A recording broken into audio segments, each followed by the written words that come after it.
welcome to the Culture Cast. I'm Chris Stashew, and I am joined by two folks that you have heard many a time on this podcast before. The host of the Projection Booth podcast, Mr. Mike White. Hello. Thanks for having me here. Oh, I thought you were going to say, "and my axe." I am not a conjurer of cheap tricks. Potatoes. Boil them, mash them, stick them up your ass? How did we stray so far from Sauron's loving light? I think you did it. Yeah, it's only you, Chris. And we're also joined by host of the Scary Stories We Tell podcast, Jess Byard. Yes, and our other one. You always forget about the one-season show. I always do. Unloved. Yeah, well, you might as well just dump it. But I am here, Mr. Frodo. Mr. Frodo. Oh, you're Frodo. I thought you were Samwise. Oh, yeah. I'm Mr. Okay. So first off, let's get this out of the way because we're gonna talk. Well, fuck. Okay, we're talking about Lord of the Rings. We're talking about all three movies. 2001, 2000. 7.5 hours of them. And you liked every single minute of it, as did I. Mm-hmm. Oh, God. Oh, boy. Before we start talking about the movies, and we're going to talk about the first two, then we're going to take a little bit of a break, because I interviewed John Noble, who played Denethor in Two Towers and in Return of the King. Also played Walter Bishop in Fringe, if you're a fan of that show. We talk a little bit about Fringe. We talk mostly about his acting career and how Lord of the Rings essentially made him, gave him the visibility to become a leading star on a network television show. But before we get to that, I am curious. Who do you see yourself as from Lord of the Rings? I'm curious, starting with Mike. I've never thought about that question before. I would like to be somebody other than a hobbit. I'm probably Gimli. I mean, I could see it. You don't strike me as cantankerous as a dwarf. Oh, I'm up there. What about you, Jess? I mean, if the question was what type of, what species would I like to be? I would probably like to be an elf, but I definitely don't see myself in Legolas. I mean, I see myself in Legolas, but that's a different story. Well, you're both very blonde. Oh, no, I wasn't. He sees himself in I see myself Legolas. In him. Yeah. Orlando Bloom's not really my type, but okay. I don't know. I mean, I'm definitely not a hobbit. I would need adventure. Well, you could be Bilbo. Technically, I mean, you say that about the hobbits, but I guess there are 5 hobbits that they're the exception that prove the rule. Well, okay, Sam only goes because Mr. Frodo goes. It's true. That man would have stayed in the Shire absolutely 100% no problem if his boyfriend hadn't gone away. Wow. Wow. I don't know, maybe Aragorn? Boromir? Hey, Boromir's a choice. Smeagol. Wow. On certain days. I don't know. Who do you see me as, Chris? Who do I see you as? Probably Lord Elrond. Okay. Because you have a stoicness to you that Lord Elrond has. But he's a little cheeky. I don't think it should come as any surprise who I see myself as. I see myself as Samwise Gamgee, so. I mean, he's also my favorite character of the movies, and, Sean Astin, holy shit. But let's get right to it, actually, because I think people are here to listen to us talk about the movies. So, Lord of the Rings, the franchise.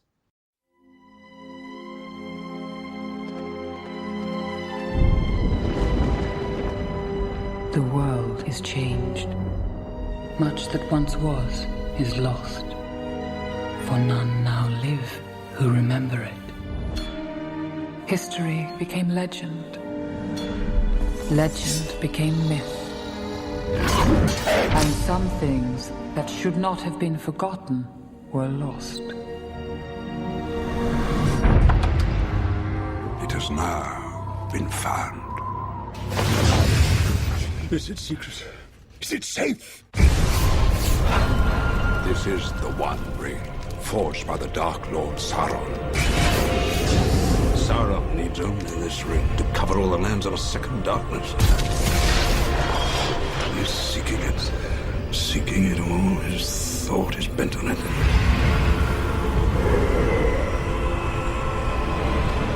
No one knows it's here, do they? Do they, Gandalf? Middle-earth stands upon the brink of destruction. The weapon of the enemy is a gift. Let us use it against him. You cannot wield it. None of us can. The ring must be destroyed. It was made in the fires of Mount Doom. Only there can it be unmade.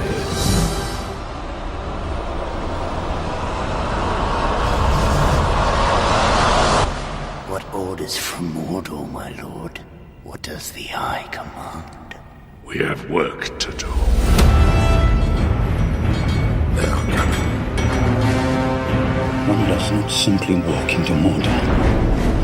Its black gates are guarded by more than just orcs. There is evil there that does not sleep. The great Eye is ever watchful. What must I do? You have my sword. And you have my bow. And my axe. Carry the face of us all, little one. We're coming too! Mr. Frodo's not going anywhere without me. You will face evil, and you will defeat it.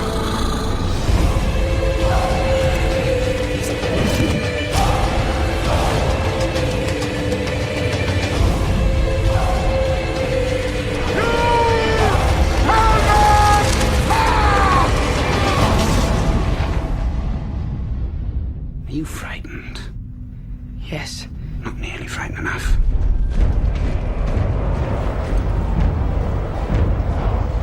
There will be no dawn for men.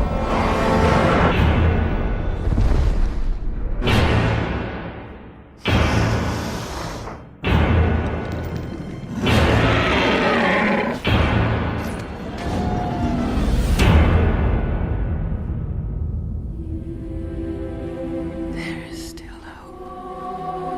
I wish the ring had never come to me. I wish none of this had happened. So do all who live to see such times, but that is not for them to decide. All you have to decide is what to do with the time that is given to you. Seas and mountains fall, and we come end of days. In the dark I hear a call, calling me there. For Frodo. I will go there and back again. Even the smallest person can change the course of the future. First film came out in 2001. It is directed by Peter Jackson. It stars way too many people to mention, so we'll just mention them as we start talking about them. And it is the first in 3 films about the series written by J.R.R. Tolkien. Mike, I am curious, just talking about this first film, The Fellowship of the Ring, when was the first time you saw it, and what did you think rewatching it for the Culture Cast? Well, my history with this movie is a little complicated. I saw this at a 10 o'clock show when it was first out at theaters, and seeing it at a 10 o'clock show that's PM is way too late to see. What was this, 2.5 hours maybe when it initially came out? The original? Yeah. So just a heads up for everyone, we did watch the extended cut, not the theatrical cut. The original cut of the film is 178 minutes. And I was bored out of my mind. My legs were fidgety. My wife's just like leaning over the seat in front of her. And it was just like, never again. We're never going to watch these movies again. And then I had a friend that I worked with who was just like, oh, the extended version is so different and it's really just such a better movie and blah, blah, blah, blah, blah. And I just said, you know what, fuck it. I went ahead and I rented the extended version, and then I never looked back. I absolutely loved the extended version. I have never gone back to watch the regular version of this, so I don't even know what's missing from it, because now for me, like I've seen all 3 of these theatrically, and then I just immediately picked up the extended cuts as soon as they were out, and it's like the other versions don't even exist to me anymore. I'm glad they're out there if you want to watch the shorter versions. I think they show those on TNT, but It's still this. Okay, if you're going to watch them on TNT, it's going to be the same amount of time as if you just watch the extended cut. I was about to say, how fucking insane do you have to be to watch this on network television? Like, dear God in heaven. You have to be real hungover the day after Thanksgiving. All the Lord of the Rings movies on, I could put in the Blu-ray, but fucking I'll watch it on TNT, brother. Depends on how hungover you are. That's fair. So Jess, I know that this series, the whole series is kind of not your bag. So watching it, was it the first time you'd watched it this time? Oh, no. Okay. So revisiting it now with a little bit more of a critical spin, what did you think of the first film, The Fellowship of the Ring? So I've seen, this movie probably a handful of times. I saw all of them, like Mike, I saw all of these movies theatrically. And honestly, I didn't see them after, like, I think, because so the first one came out when you and I were 11, right, yeah, Chris? They came out every year for 3 years, so 2001, 2002, and 2003, because they were all shot at the same time. Right. So, this was actually like a big thing for me and my Nana, because my Nana's a big, like, sci-fi and fantasy fan. That's where I kind of, like, started watching some of the stuff that I inevitably, got into and would expand on. So I can't say that Lord of the Rings is necessarily not my bag. It's just, I do have a hard time with movies this long, and I will say that, that's maybe just a fault of my own. That's fine. Revisiting this, I enjoyed this one a lot more than I remember it, and I think maybe because the last time, when I originally saw it, it was the theatrical version, and like Mike, I've only watched the extended cut since then, so I don't really even know what's different, like what's missing, what's added, whatever. But I enjoyed this one. I thought that, like the exposition-y parts didn't seem as ham-handed as I for some reason remembered them being. And yeah, I don't know. I still had fun with it. And it was nice revisiting it. And I do think that it holds up really well in the technical department, but I'm sure we'll get to that. So similarly to you, Mike, I remember seeing it late on a Friday night when the film came out. And did you go see it late because of how fucking sold out it was? Because that's why I had to go see it at like 10 o'clock at night. I don't remember there being that many people in the theater when I saw it, but it might have been. This is like one of the movies I remember seeing at that age. Mm-hmm. I don't know why, but like this is what... It was an epic.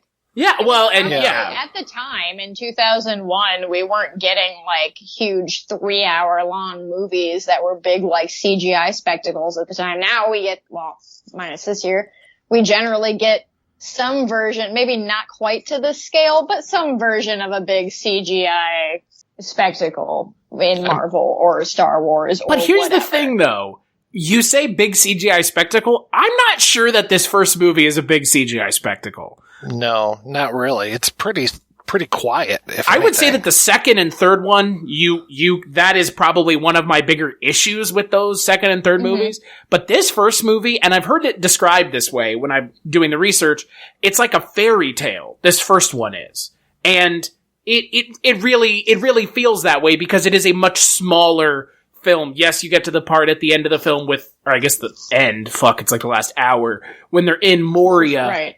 And there is kind of the big CGI Balrog, but for most of the film, it is a very quiet movie, which is surprising because, like you said, Jess, this does kind of fit neatly into that box of big epic CGI film, but it doesn't have the CGI part. It is a big epic. I mean, it's fucking 3 hours long. I mean, I guess I would kind of disagree in that, like, I don't mean, like, big battle sequences, but, like, world building.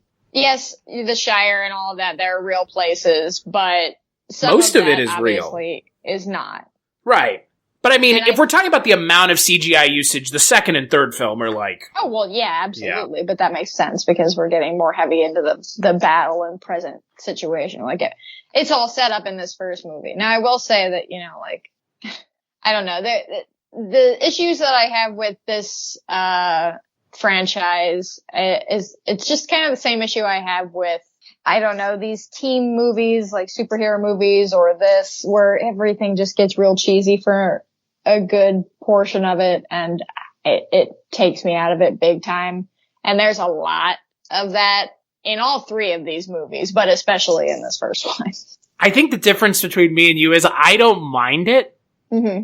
Like, if you buy into it, right? Like that, it requires you to essentially give yourself over to the film, right? Because then you can overlook or buy into or be on the same terms that the film wants you to be with those scenes that you're talking about, which in the third movie, it's like an entire hour worth of film. And we'll get to that when we get to the final film. But to your point, though, this movie does have, there's this thing about these first entries in these big fantasy movies, and I rewatched as if I don't watch it all the time, the first Harry Potter movie recently, and my issue with that movie is something that you just said, except it's not, the emotional quality of it, it's more of like a ooh and ah all the time. Mm-hmm. Like, you don't need to impress me with the universe. Let the universe do the talking. You're spending all this fucking money on CGI and special. I mean, in Harry Potter and the Philosopher's Stone, half of the movie feels like a musical cue from John Williams, where it's like, isn't this cool? You're seeing the thing from the book in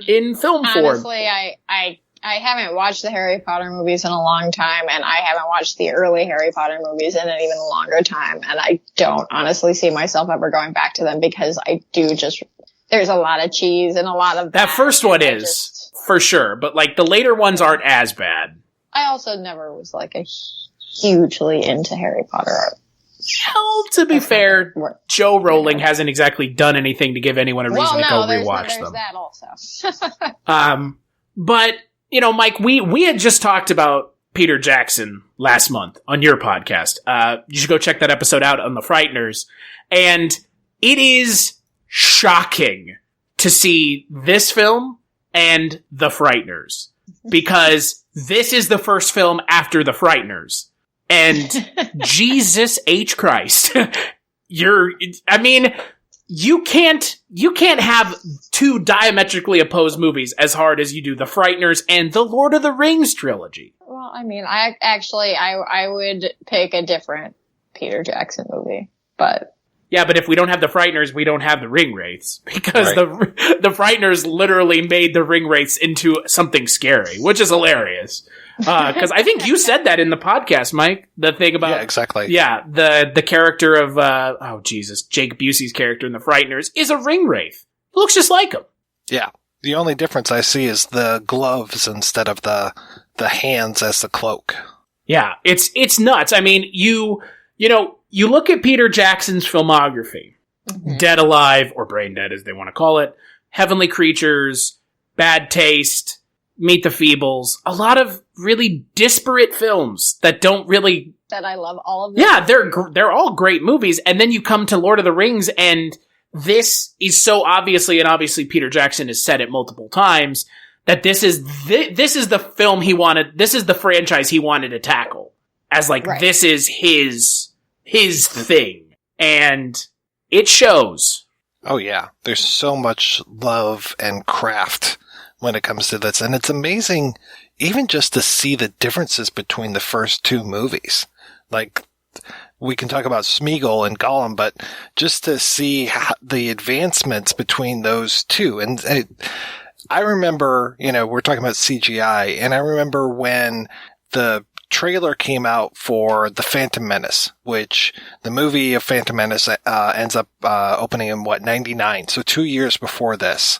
And when around that same time is when they first dropped a teaser for the Lord of the Rings, like, hey, we are making this Lord of the Rings movie, and it really just started chumming the water, just like, oh my god, this guy's making this Lord of the Rings, like the whole thing, and they're shooting them all back to back, and this is just it is either going to be amazing or it's going to be a disaster.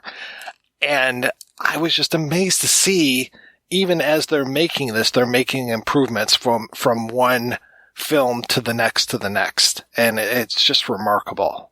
Oh, and like you said, I mean, it feels like this first film doesn't lean on the CGI as much because they know they're going to be leaning on it so much in the later films. I'm like 99% sure that Rivendell is a matte painting. It's not even CGI. Because those first couple shots of it that you see, and they do it again in The Hobbit, which I find to be pretty interesting, it's a really well done matte painting. But again, you assume, it's got to be CGI.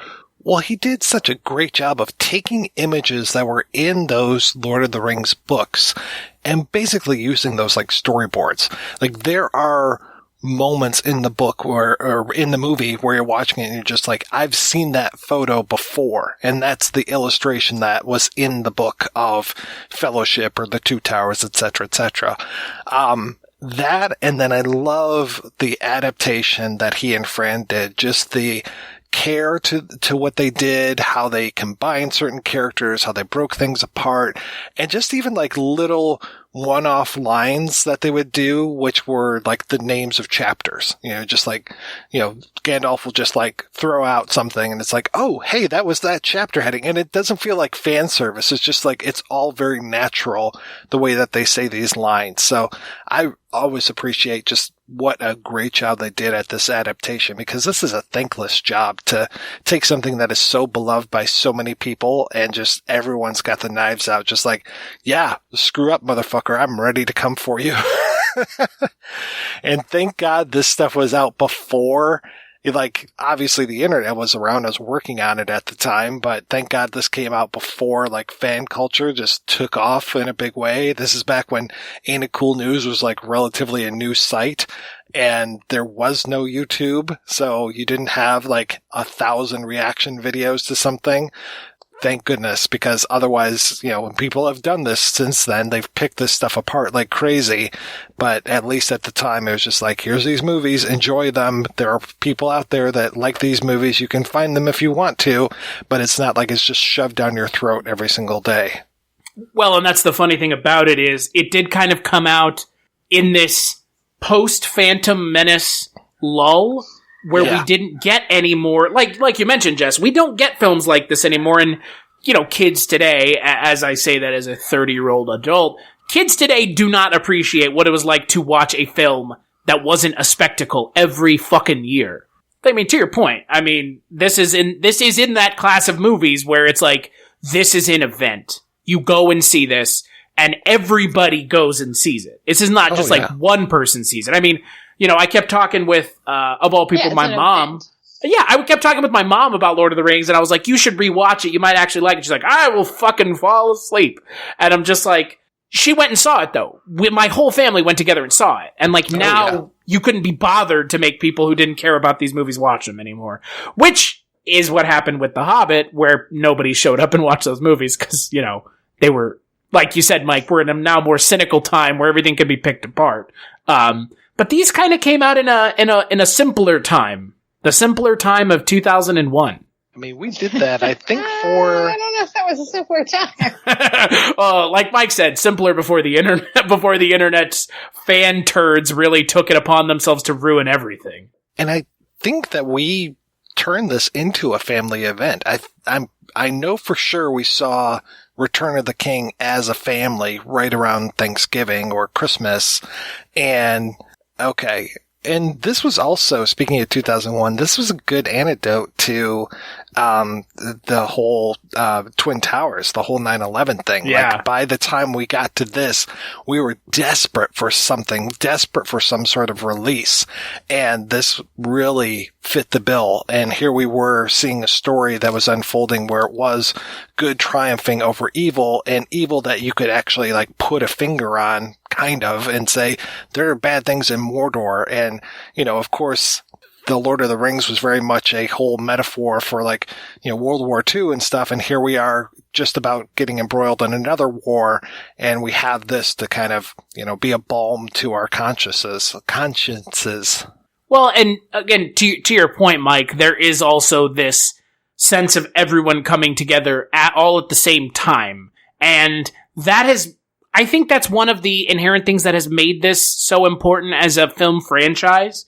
I mean, it is a important film franchise for so many reasons. I mean, again, if you watch one scene in this movie and you're not impressed by how much shit they've spent in putting in one scene, all the costumes, all the sets. I mean, look, no one's going to say that there aren't set designers and other folks who work in the industry, but something about Lord of the Rings just has always felt different to me.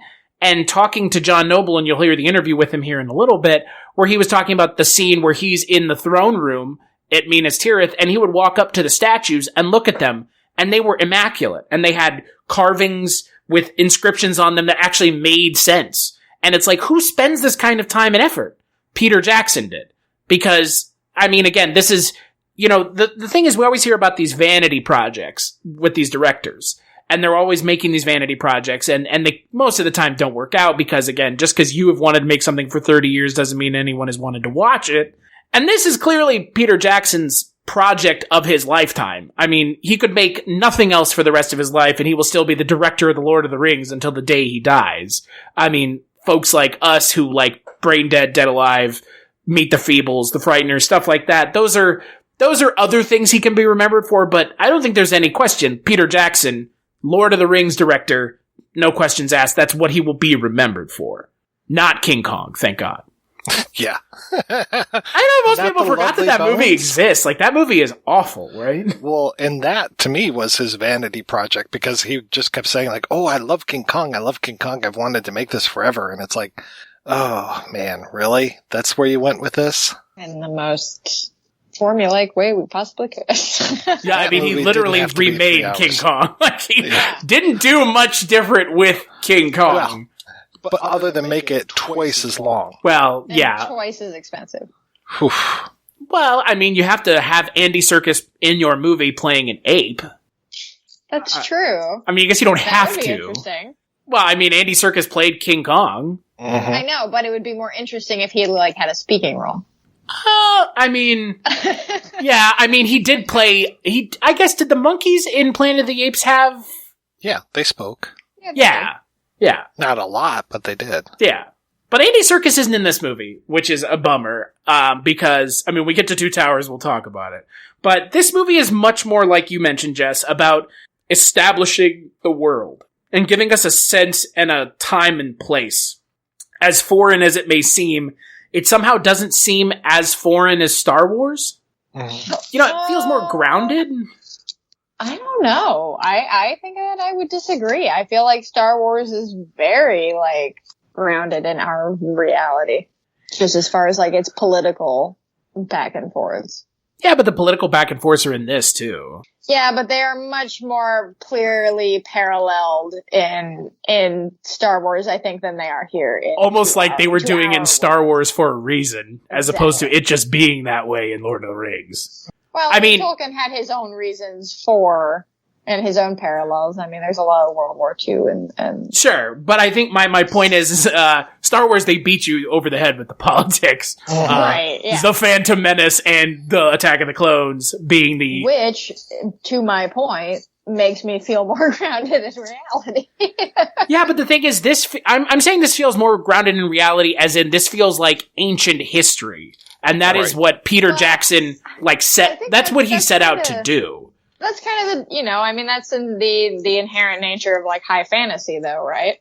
It doesn't have to be. I mean, they could have set Lord of the Rings in a world that didn't feel as lived in as this one does. I mean, you go watch high fantasy, and there are films that just completely give you a world that you can't even wrap your head around. And then, I mean, again, Lord of the Rings, while it doesn't feel necessarily grounded completely in reality, it feels more like we're watching ancient history, less a fantasy tale. Well, yeah, I think that the inherent setting and I was talking with my husband about this, actually, where the worlds of Game of Thrones and Lord of the Rings feel more like history, because we I think our brains, we just psychologically associate them with medieval times or times like that.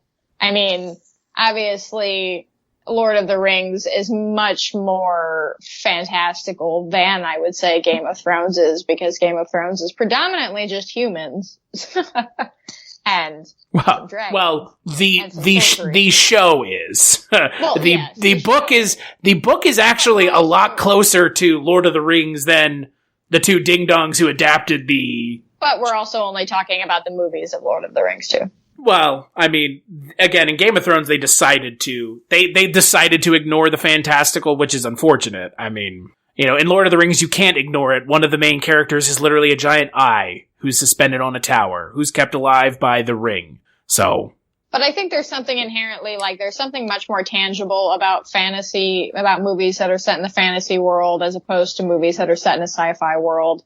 Because sci-fi is always kind of inherently it's futuristic. It's something that we haven't gotten to yet. It's something that we don't feel like we live in because we haven't lived in it yet. When we're watching things like fantasy and we're watching people, we're watching these big battle sequences and we're seeing people out camping and hunting and cooking things over a fire. I think that that just reminds us of a time in human life, in human history where people were like this minus all the magic and the creatures. That's fair. I mean, I wouldn't disagree with that. But do films in the sci-fi realm that are epics have such a good 9-man ensemble cast as this film? That's the real question. I don't think so. I can't think of one. I mean, I can't think of another ensemble cast that is as good together as the sci-fi realm? No, in just films in general. The ensemble cast, the main fellowship in this film is so well cast, I can't see anyone else in those roles. Even when I read the casting information about who they were thinking about. Well, they had our boy Stuart Townsend as Aragorn for a little while. I mean, he was cast. He was there in New Zealand, and they politely asked him to go. Because he was too young. And he's also a sack of shit. We talked about his lack of charisma when he was trying to be Kolchak. I mean, can you imagine Stuart Townsend trying to be Aragorn? I could imagine it, but I don't think it would turn out very well. Oh, it would not turn out well at all. The one that cracks me up in regards to Aragorn, Viggo Mortensen, who I know Jess holds a special place in her heart for. I do. Nicolas Cage was offered the role. Oh, God. Wow. But he declined due to family obligations. Due to Francis Ford Coppola being absolutely not. You will not make more money than me. I mean, can you imagine if Lord of the Rings had Nicolas Cage in it? Oh my God. What a different world we'd be living in, right? Because it's just Nicolas Cage and everybody else that's still there. Well, the thing is, in 2001, the thing is, if Nicolas Cage had been cast in this movie, Nicolas Cage may never have gone down the kind of darker road he went to. I mean, everybody from this... Yeah, but everybody from this movie is essentially... This movie made their career. Yeah, fair. But I mean, Nicolas Cage already had a career by 2001. Right, but I mean, he's never been in something like this, though. And the more money he would have had at the time, the more money he just would have spent. That is also fair. I think that still would have happened. And I mean, hey, he's making a comeback now in the horror world, so I guess he's got some footing going on. But I mean, a lot of these actors, I mean, one of them, John Noble, I mean, he was rather unknown before he was cast. Viggo Mortensen was this film made him into a leading man. Ian McKellen, again, rather unknown, at least in the States. In the States?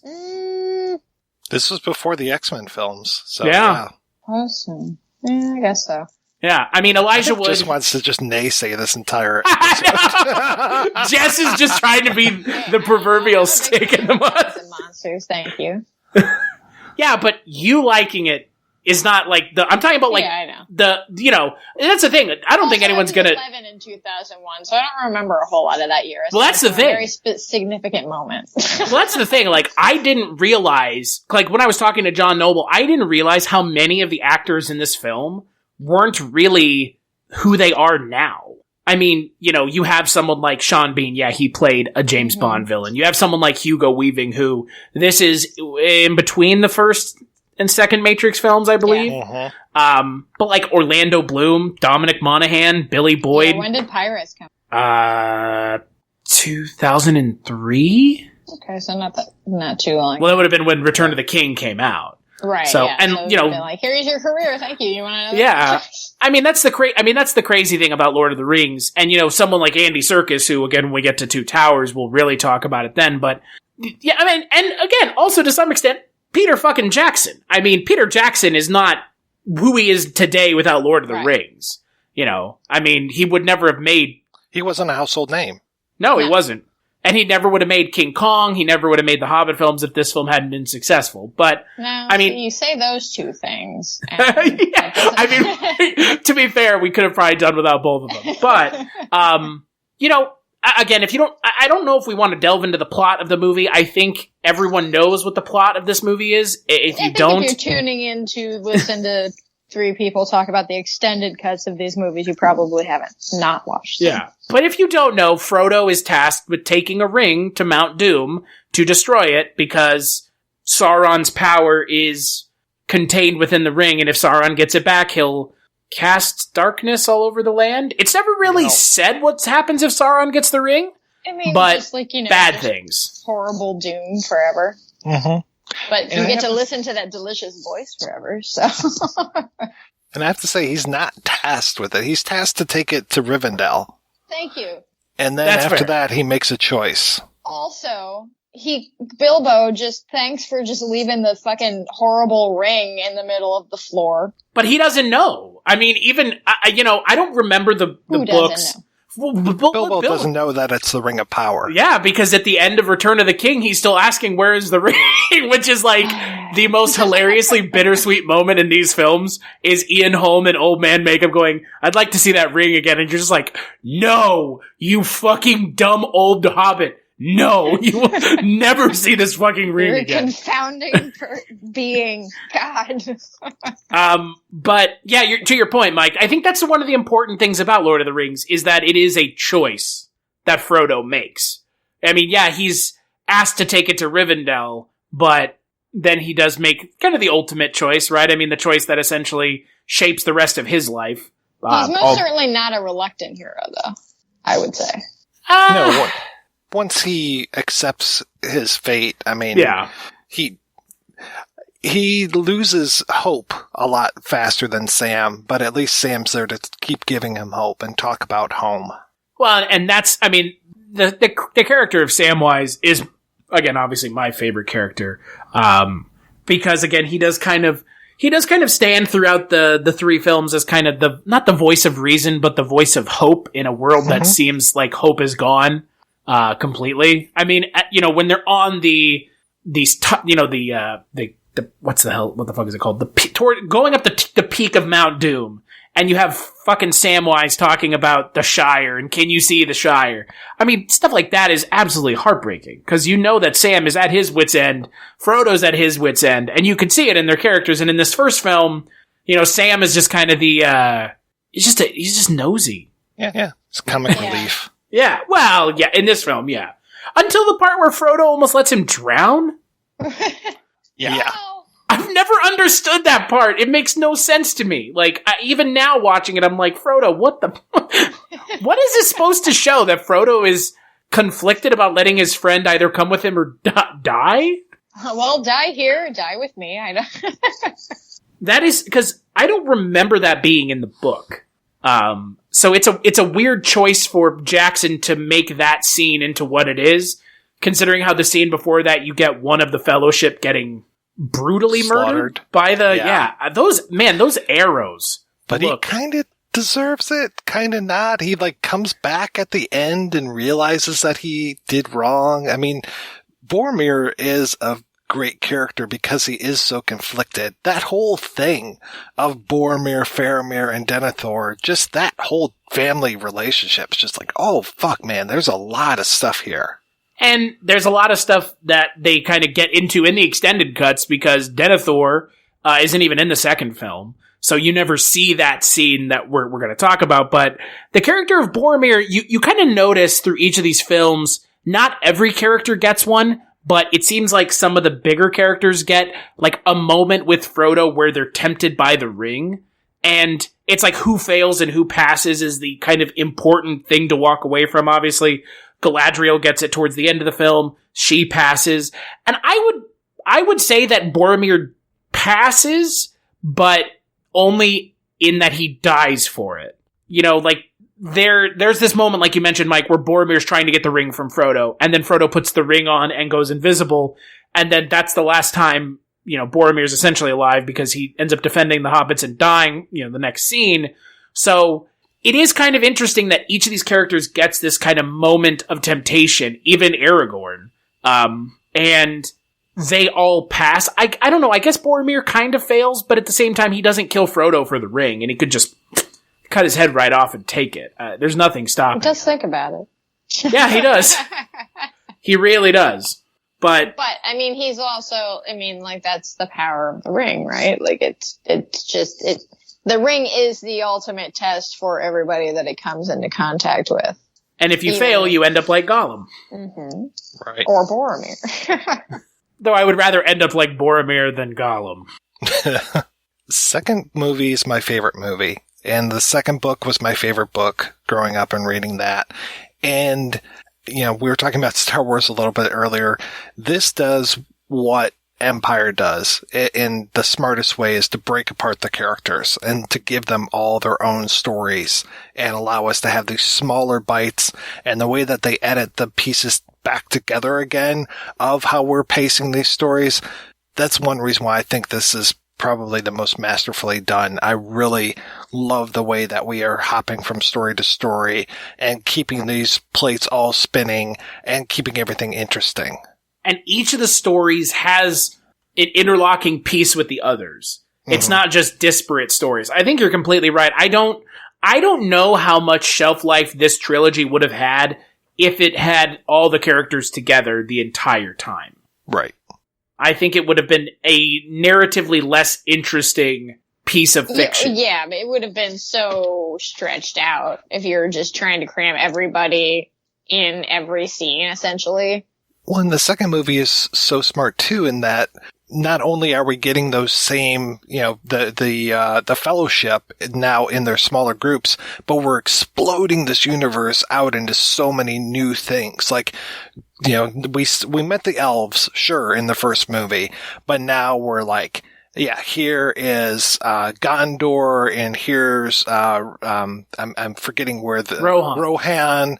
We're getting, you know, all the story of Gollum going on with this. So it's like each group has their own other characters that they're meeting and interacting with. So it's not just the main people that we see, and then bringing back, you know, Gandalf, and I mean, starting the movie with like the flashback to what we saw in the end of the first movie, or near the end of the first movie. I mean, it's really smart. I love the storytelling. I love the moments that we get in the second movie of the narration. You know, we kind of had the narration at the beginning of the first movie to talk about, here's the world and here's what happened and here's how Sauron was initially defeated. But now we've got like the flashback going on here. Then we get narration from Galadriel. We get a moment of narration from Sam, and there's another narrator, and I'm trying to remember who it is, but we get these like moments of pause where we are kind of catching the audience up a little bit, but also giving us something to think about and to feel as we're going through here. And to me, all of these feelings are very sincere. I don't think of this as schmaltz. No, I don't either. And I completely agree with you. You know, as much as I like the first one, because I do like the first film a lot, this is the one that I come back to more often, because I think, to your point, Mike, it does a better job of, you know, look, I think for the longest time, Lord of the Rings was seen as one of these franchises, one of these pieces of intellectual property that was going to be goddamn impossible to film for a number of reasons. And, you know, the fact that these movies exist and they're as good as they are is shocking. Let alone that they hold up, you know, 10, 15, almost 20 years later now is another thing. But to your point, Mike, being able to craft a narrative with this many characters, all of whom could be considered main characters, and being able to, at the end of the film, go, those stories from this film are all wrapped up. Where do they go from here? And wherever they go from here, it feels narratively on track and not like a jump, is the most impressive thing about these movies. Because like you said, Mike, there's a lot going on here. Oh, so much more. I mean, look, the extended cut of the first film is 208 minutes. The extended cut of this film is 226. They have all of less than 20 minutes in between them, but this film feels like it hits the ground running, and the first film doesn't do that. I mean, this almost feels like an exercise in television as filmmaking because of how many characters there are, how much it has. It obviously doesn't feel like a television show in any way. It's super cinematic. It has a huge budget. It has these big name actors. Well, at the time, maybe not, but it has names in it. It's a huge, big production. But it is cramming all, like you said, it's wrapping up all these storylines very well. It is cramming all of these characters. It's even, it's developing the different parts of the world, not just one area. We're jumping all over the place, all over the map.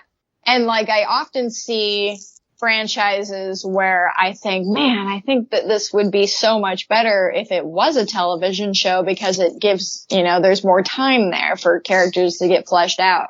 And I think that's a huge credit to the pacing of 11 and a half hours worth of movie because, that's a lot of movie. And sure, there are times that, like I said, I do feel like certain parts of it do drag for me.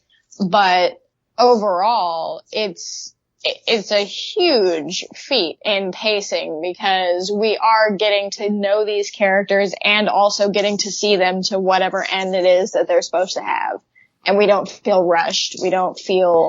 It doesn't feel too stretched out, like, to your point, Chris, if we had everybody in this, basically trying to keep everybody together for every scene, we wouldn't feel nearly as close to half of the characters as we do because we wouldn't get enough time with them.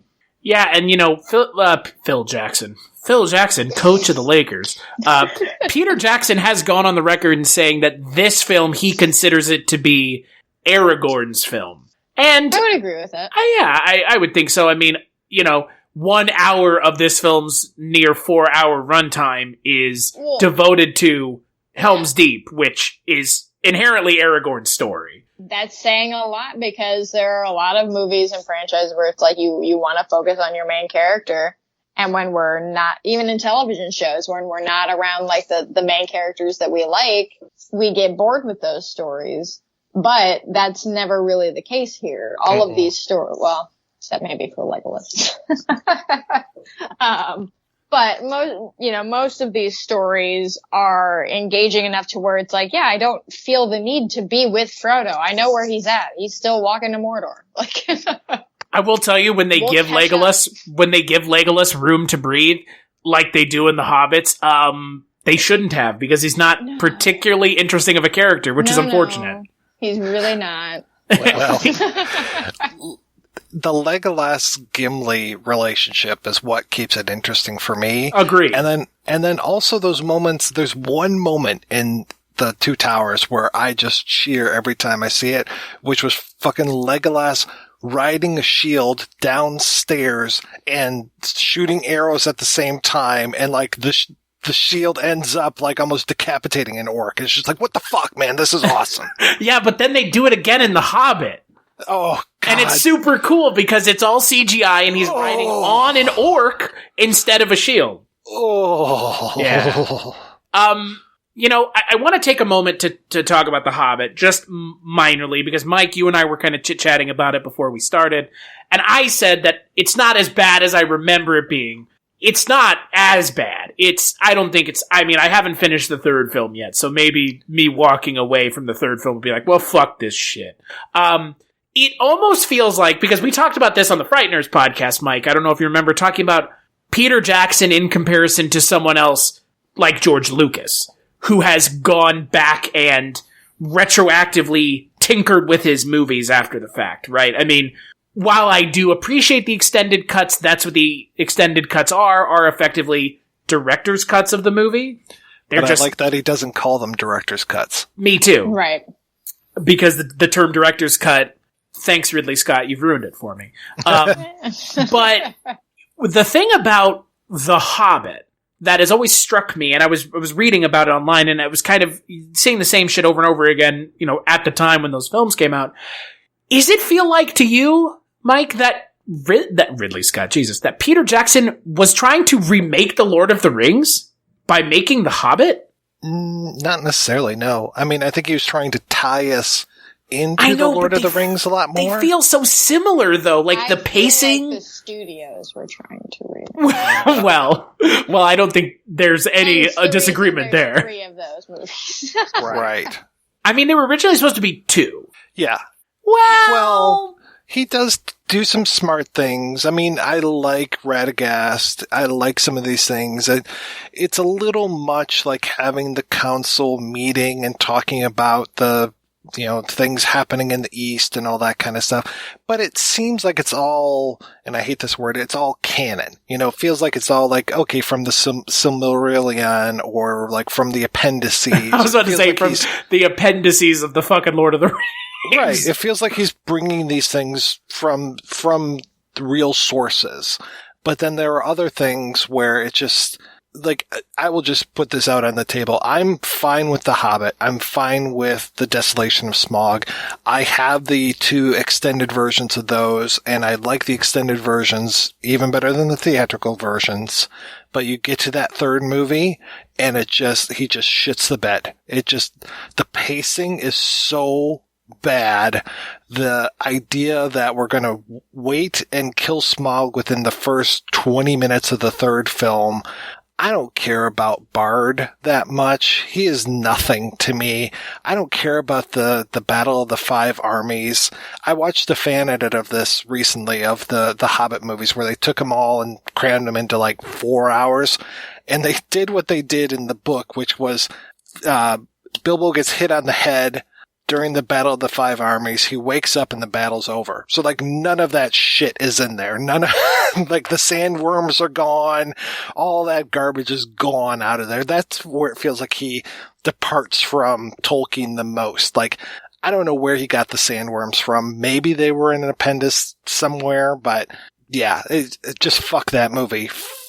Yeah, I love him in Dune, but fuck that movie. That movie is shit. And when Legolas is running up on steps that are falling down like a cartoon character, like I was expecting him to hold up a little sign that said "Mother," but it was horrible. I just hate that movie. Well, and the thing is again, not only do you have Peter Jackson relying heavily on CGI. I mean, that's one of the big issues for The Hobbit is all of a sudden you have good CGI. I'm not going to say CGI in Lord of the Rings, this original trilogy is not good, but it is dated. I mean, when you look at Gollum and you know what Gollum could have been 10 years later versus 2000, I still think he looks damn good, though. I know, but my point is, like, it looks dated, but it still looks good. I mean, it doesn't detract from Andy Serkis's performance, and then you watch Gollum in the first Hobbit film, and it's like, mother of fucking God, what have you guys done? He looks horrifying. He looks like Andy Serkis. And the Gollum looks like Andy Serkis in the original trilogy, but he doesn't look like Andy Serkis so much that when I look at the face of Gollum, it just looks like Andy Serkis's face, CGI distorted. And I challenge anyone to go... Go watch The Hobbit, the scene where Bilbo finds the ring, and tell me that Gollum, because he's the only time Gollum shows up in the entire original trilogy, or in the Hobbit trilogy, he looks like a deformed Andy Serkis, and I couldn't stop staring at him because it was just so fucking weird.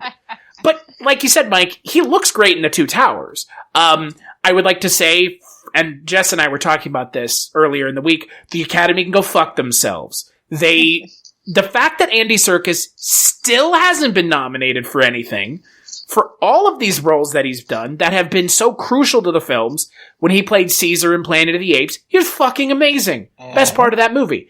And you know what? Gollum is a full-fledged character, not a gimmick in this film. Right. Yeah, he is no Jar Jar Binks. No. And look, you know what? Say what you will about Jar Jar. You know, Jar Jar, if without Jar Jar, we wouldn't have Gollum. You know, in one way or another. But yeah, Gollum is not Jar Jar, thank God. I mean, it would have been better if he had been. I mean, you don't think Sam and Frodo screaming at a jive-talking underwater frog wouldn't have been a good idea? Perhaps not. But my point is, that Gollum performance, it's shocking how good it is still. The debate between Gollum and Smeagol, and that cutting back and forth between the two. I mean, it's all done probably in a computer, but my God, is it good. It is so good to see the two halves of this character fighting each other and having that whole debate. It's so good. And you realize how gifted an actor Andy Serkis is. Oh, yeah. Because, again, as much as I would like to believe that anyone could just strap on the mocap suit and go on down and do Gollum, that is unfucking realistic. Yeah, no.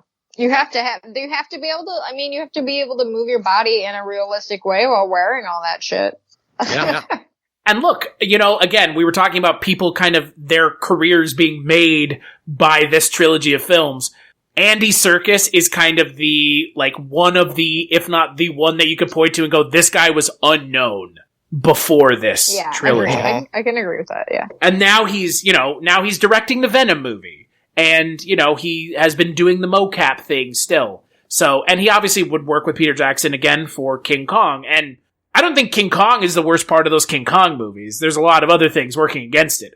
Andy Serkis, man, of all the people I've tried to interview for this podcast, and there were obviously a lot, given, this film has a cast of hundreds, these films do, Andy Serkis is the one person that I wish had said yes, because I want to know the process that went into that Gollum character from him directly. Because it's such a, I don't know about y'all, but it's such a specific choice that any other choice that he made would not have made as much sense as the choices he made with the character. Mm-hmm. Like the Gollum, the hacking up of his throat. Voice. Because I know you've read the books as well, Mike. In the book, that's not a thing. They mention that's why that's his name, because he makes that noise. But it's never Gollum going around going, oh, Gollum. That choice was so fucking smart. Because again, it further shows you that division in the character's own mind. Well, just the voice, that fucking voice. And didn't he say he got that from his cat? That his cat sounds like that sometimes? I think so. I mean, that sounds right. Oh, it's so good. But it is kind of a shame, speaking back to The Hobbit, that they bring everyone back for The Hobbit to kind of do their fan servicey shit. Andy Serkis gets roped in because obviously, how does Bilbo find the ring but from Gollum? Which makes it funny that in The Fellowship, they have the scene with Ian Holm finding the ring that they would then go and retcon out of the movie. But in the extended cuts and further releases of the film, they didn't do a full George Lucas and cut that scene out entirely. Well, because, I mean, Peter Jackson's probably like, nah. Yeah, well, I mean, he could have gone back, because the Gollum that's in the first movie, that brief appearance of him, does not look like the Gollum we're going to get in the second and third movie. Not at all. Well, that was actually the shot that I was talking about. One of those shots where I was like, "Oh, that's the illustration." There was a painting of Gollum where he's all hunched over and has the longer hair and everything, and that's in the movie. And that was one of those where I was like, "Oh my God, this is something that I've seen before." And again, it's that fan service. It's just this is a good shot for this particular part of the movie. But I mean, what else is there to say about Gollum, right? That he can be a fully fleshed out CGI character, that they're acting against Andy Serkis. That's the difference to me, is taking a character, like we were talking about when it came to the Frighteners, the quantum leap that it was of okay, Michael J. Fox is acting, but he's not acting against the other ghosts. He's just acting against a blue screen and has to see, has the eye lines and everything, as opposed to, we'll get those other actors in here, paint them out, or do whatever we need to their bodies to make them look like ghosts. Here we've actually got Andy Serkis on the set, and him fucking swimming through the river trying to catch fish and stuff. It's just I always picture Andy Serkis, getting in that water and having to do that stuff before they paint him out and replace him with the CG character. Well, and again, I mean, the fact that they did that is the reason it works so well, because if you have the actor on set with the actors, you're going to get a better performance, because Sam Neill, go stare at that T-Rex, pretend like it's there. Okay. No, Sam Neill, stare at this giant fucking T-Rex puppet and tell me that thing doesn't scare the shit out of you. Like, I mean, it's that equation, but with a bigger performance. It's the same thing.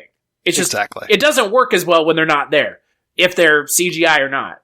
And, you know, Peter Jackson is thinking farther ahead than, you know, I think I don't know if we think we'd like to give him credit for, but, you know, pioneering techniques in film when you're making a film like this, like, you don't have to do anything special, just make these movies. But then he goes and does so many things. I mean, there's so many tracking shots in this film from above that I wonder, how the fuck are you doing this? Like, it's so impressive, like you said, Jess, from a technical standpoint, let alone as a filmmaking and an entertainment standpoint. Those are three disparate things, and rarely do they all work together in tandem. Well, not only is he breaking new ground when it comes to the special effects, but then he's going back to like the oldest, you know, tricks in the book as far as like forced perspectives. And like to see those opening shots back all the way back in Hobbiton, where, you know, Gandalf is coming in and visiting, and just that they're like, okay, here's a little set that we're going to have Ian McKellen walk through. Okay, here's the big set that we're going to have Ian Holm walk through.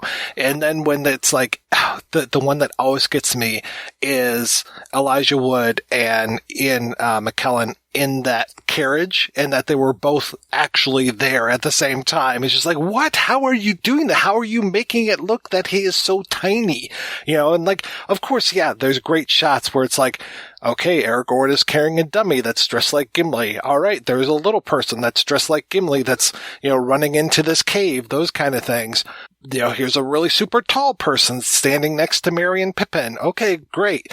But, you know, it all works. Like, there aren't too many times where I'm just like, wow, that looks really fakey. I'm so invested in these movies. I'm just like, yep, okay, cool. Yeah, there are these little people that are 4 feet tall, and there's this huge tree monster. Okay, yeah, that all works. I mean, honestly, the only, like, CG that kind of, like, threw me a little bit was Treebeard's face. Particularly in the third one. No, I was going to say, but other than that, really, yeah, none of it takes me out of it. It all is, and I mean, it's sort of along the same lines of, you know, like we kind of talked about George Lucasing your movies, you know, taking the puppets out of this, you know, Star Wars, enhanced versions is just, that's one of the worst possible things you could have done. And letting, you know, having that tangible puppet, like you said, like having it either be a dummy or something like that Aragorn is carrying, it still adds a texture and a weight to it that makes you feel that, like, helps you feel like something is actually there, rather than it just being, you know, they could have just like CG'd anything under his arm, but it would have looked weird because his arm wouldn't have been, you know, having to block and how, you know, pretend he's holding something and all of that. It would just look awkward. I know some Lord of the Rings fans would probably crucify me for saying this, but I thought it was super smart to get rid of the Tom Bombadil character and give most of his dialogue to Treebeard. Just the combination of those two characters felt like such a smart thing and such a good narrative thing, because when you're reading those books, Tom Bombadil just kills the story. Like, all of a sudden, boom. It's basically that scene, to your point, Chris, it's basically that scene with the guy that can turn into a bear in the Hobbit movies? Bjorn. Yeah. Like, what is even the fucking point? We're going to stop here for the night, and we're going to get a speech from this guy, and nothing is fucking going to happen, and then eventually we'll leave. That's basically the Tom Bombadil scene. Yeah, and you know, you read about that, you know, what are the things that they had to cut from the book. And that's, like you said, that's kind of a contentious thing among kind of fans of the book series. And look, I get it, you know, at the same time, I do have to, you know, relay information that there is no fucking way in hell there's no way that they would have been able to make the books into a movie. You have to create a script that does leave things out. And again, giving Treebeard that in this narrative makes perfect sense, because Merry and Pippin spend half the movie with Treebeard, 3/4 of the movie, so having them pinball between two characters wouldn't have made a whole lot of sense. And let's not kid ourselves. John Rhys Davies is amazing as Gimli, but he's also really good as Treebeard. And he's pulling double duty here. He's really good as a character that, essentially similar to Gollum, is a fucking CGI creation. I don't think John Rhys Davies was walking around in stilts carrying, Billy Boyd and Dominic Monaghan on his shoulders. Maybe he was, I don't know. But I'm glad that we got to see more Christopher Lee in this movie. Yes, me too. Always more. And Brad Dourif. Yeah. Very nice. One of the few Americans in Lord of the Rings. Mm-hmm. They traffic more in Brad Dourif just looking kind of slimy. Yeah. Yeah, it was fine. Yeah, it's great. Yeah. Like, they take advantage of the fact that he is kind of an interesting looking guy and kind of build the character of Grima around that. Because Grima in the films also has a much bigger role than in the books. In the book, he kind of is just doing the thing that Saruman's doing to Theoden his own. And in the movie, he's kind of given somewhat of a redemptive arc, especially in the third film. Right. Which is weird, because not sure he as a character really deserves one. Even with all the extended cut stuff, even with... And I have not read any of the books. I read The Hobbit in high school, but, I would say that just given what we see of him in the movies, I don't think that he gets to be redeeming. No, but he randomly has a somewhat redemptive arc, and it's just like, what? Why? But I think we would be remiss if we didn't finish talking about this film by talking about the thing that this entire film builds to, which is the battle at Helm's Deep, which it's amazing. Yeah. I don't think there's no other words for it. It's not only is it entertaining, it's also technically impressive. Right. Well, and it's potentially a unmitigated disaster. The build up to the battle and them, Aragorn and Gimli and Legolas at this place, and just like, these are old men and young boys, and their swords are shitty, and we have not nearly enough people, and this is going to really suck. And then you get like those beats like the elves showing up. It's just like, oh, okay, well this helps, but it's still not enough. And then when you get the fucking, light at the third day and looking up and seeing, Gandalf up there, it's just like, oh, this is great. And this is one of those things where this is so much better, and I apologize to everyone listening. This is so much better as a movie than it is as something that you read. To see this battle, and that was the thing when I was a kid, like reading about battles, I couldn't follow these things. I didn't know what was going on with these battles and stuff, especially Return of the King, where it just felt like half the book was battles.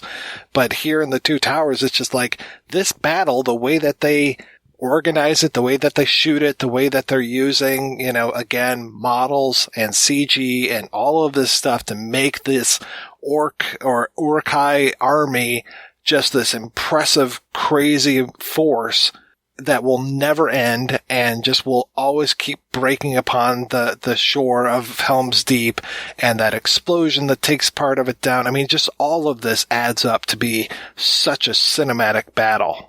And the thing that I think people don't give Peter Jackson enough credit for, and I'm talking about the series as a whole, but you really see it in the action scenes. And, we as people who like other films that Peter Jackson has done do see it, but it's weird to see it here, is how funny these movies are. Yeah. And how much comedy is in these films, because that almost feels like part and parcel with the rest of the film. And any other director might not have had that kind of sly wit about him to inject comedy into these scenes, where they almost, not that they're not welcome, but it would feel like it's being forced, a la Rian Johnson in The Last Jedi, or a lot of the comedy in a lot of the Marvel films. As much as I'm a fan of the Marvel films, sometimes the comedy feels like it's forced in there to try to break up the tension. Here, the tension is still high, and the stakes are still there, but the comedy works. Like the thing you were talking about with Legolas sliding down the stairs with the shield. Right before that, you've got him and Gimli keeping count during this fight. And, you wouldn't think that something like that would have any place in a film like this. And yet, you let the characters flex their comedic muscles a little bit, and it pays dividends. Yeah, finally you can start to like Legolas in this movie. In the first movie, it's really tough to like him. But in this one, you start to actually enjoy maybe having him around. And yeah, those little things like, should I get you a box to stand on? Like those kind of things. Like, okay, great. These are good. These are good laugh lines. Gimli with the whole you're going to have to toss me thing. Just, it's great. The beginning of the film with the fake out with the rope. It's like, oh, yeah. What movie is this from? Because this is from a movie that's not a fantasy film, and yet it totally works here. It feels like it should have been in a comedy. Mm-hmm. But yeah, it totally works. And again, it's weird because the comedy in these films, I don't hear people talking about it a lot. But it's there and it's so present and apparent, and it's kind of throughout the entire film. And that, if anything that Peter Jackson brought to these films that feels Jackson-esque, or like a director's stamp, is the sly wit that he injects throughout the entire film series. Yeah, I would agree with that because, I mean, that's something that was present in all of his early work. Even if he's working in like the horror realm, it's always really like dark comedy that he was working in. Super dark comedy, but still. I don't know if we would remember these films as fondly if they were stone cold serious. Oh, yeah. No. Right? I don't think we would. No. Mm-mm. I mean, those are the moments that we remember. Those are the moments that we quote. You know, like the whole potatoes thing. I mean, right? That's why that meme. That's why that first, one of the first early viral videos. Yeah, it was like that as like a techno song. Mm-hmm. Yeah. Well, that and the other meme that I remember, and this is a little bit more of a deep cut because it's not an inherently funny scene, is they're taking the hobbits to Isengard is a internet song. It's amazing.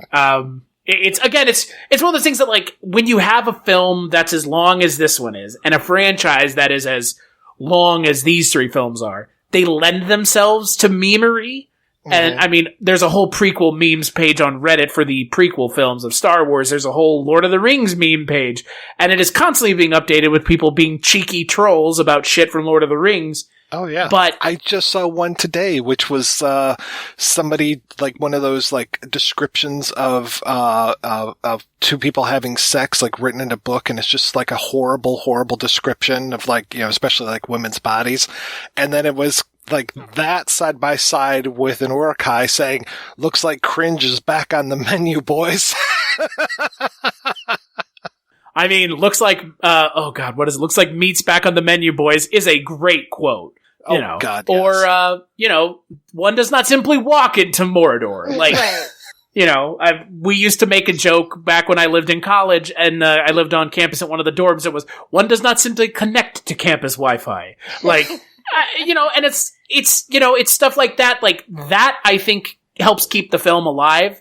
And it would help keep a lesser film alive more than it needs to. But with these films, these films don't need any help, right? I mean, like, they don't need our help staying alive in the public conscious. Right. There haven't been very many trilogies released in my lifetime that are as memorable as this trilogy is for as many people as it is.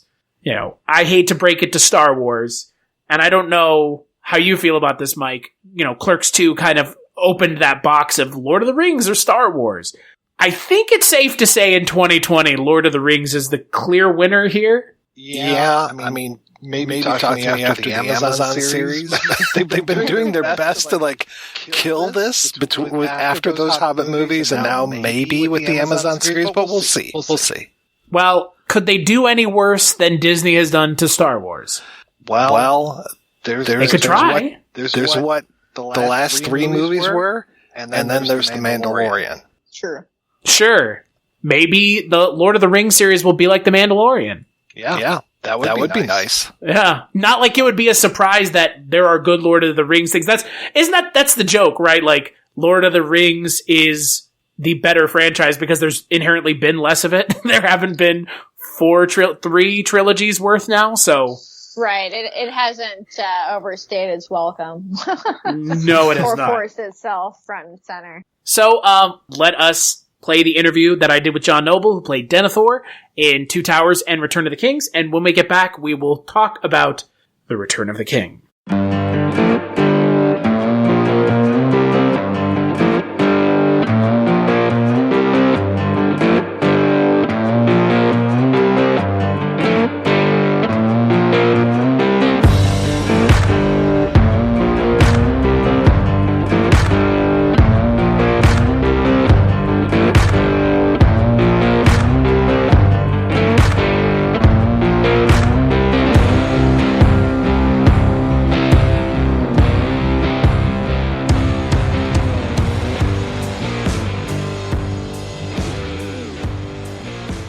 So what initially drew you to acting?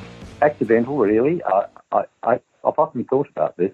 Maybe, I think I was possibly a bit of a performer as a young fella. I know I used to do imitations of people, but I was in a play. We didn't know you could become actors. I was just a country kid, back in the 50s, 60s.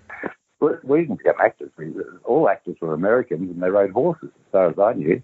And so the idea of becoming an actor was just until I went to Adelaide to final years of boarding school and then to university, and I did an elective called drama for some reason. Anyway, the lecturers there sort of thought that I had something very special to offer, particularly with my voice, and they asked me to join community theatre, which I did, and loved it so much. It's still some of my favourite times ever, doing community theatre then, because there was no professional theatre, so it was the best of the best were there, and it was a wonderful time doing that. That drew me into it, and rather quickly then I sort of went up and we set a goal. I knew I was going to be professional as the feedback I was getting. So my wife, we just bought the really run-down house, and we said, we'll pay this off in 3 years, and then I can go professional, which is what we did. It was good. And it's been a wonderful run ever since, I have to say. But it was accidental. You mentioned imitations, but who were some inspirations for you as an actor? Well, there was certainly Al Pacino was an inspiration to me. And I actually had the extraordinary opportunity of working with him last year, which is, to me, I was a total fanboy. But that was in something called The Hunt. Brando, of course, because he sort of started a whole generation, as far as I could see, of actors. And those two in particular of the contemporary. I mean, technically, I always loved Meryl Streep. Technically, I think she's an amazing actor.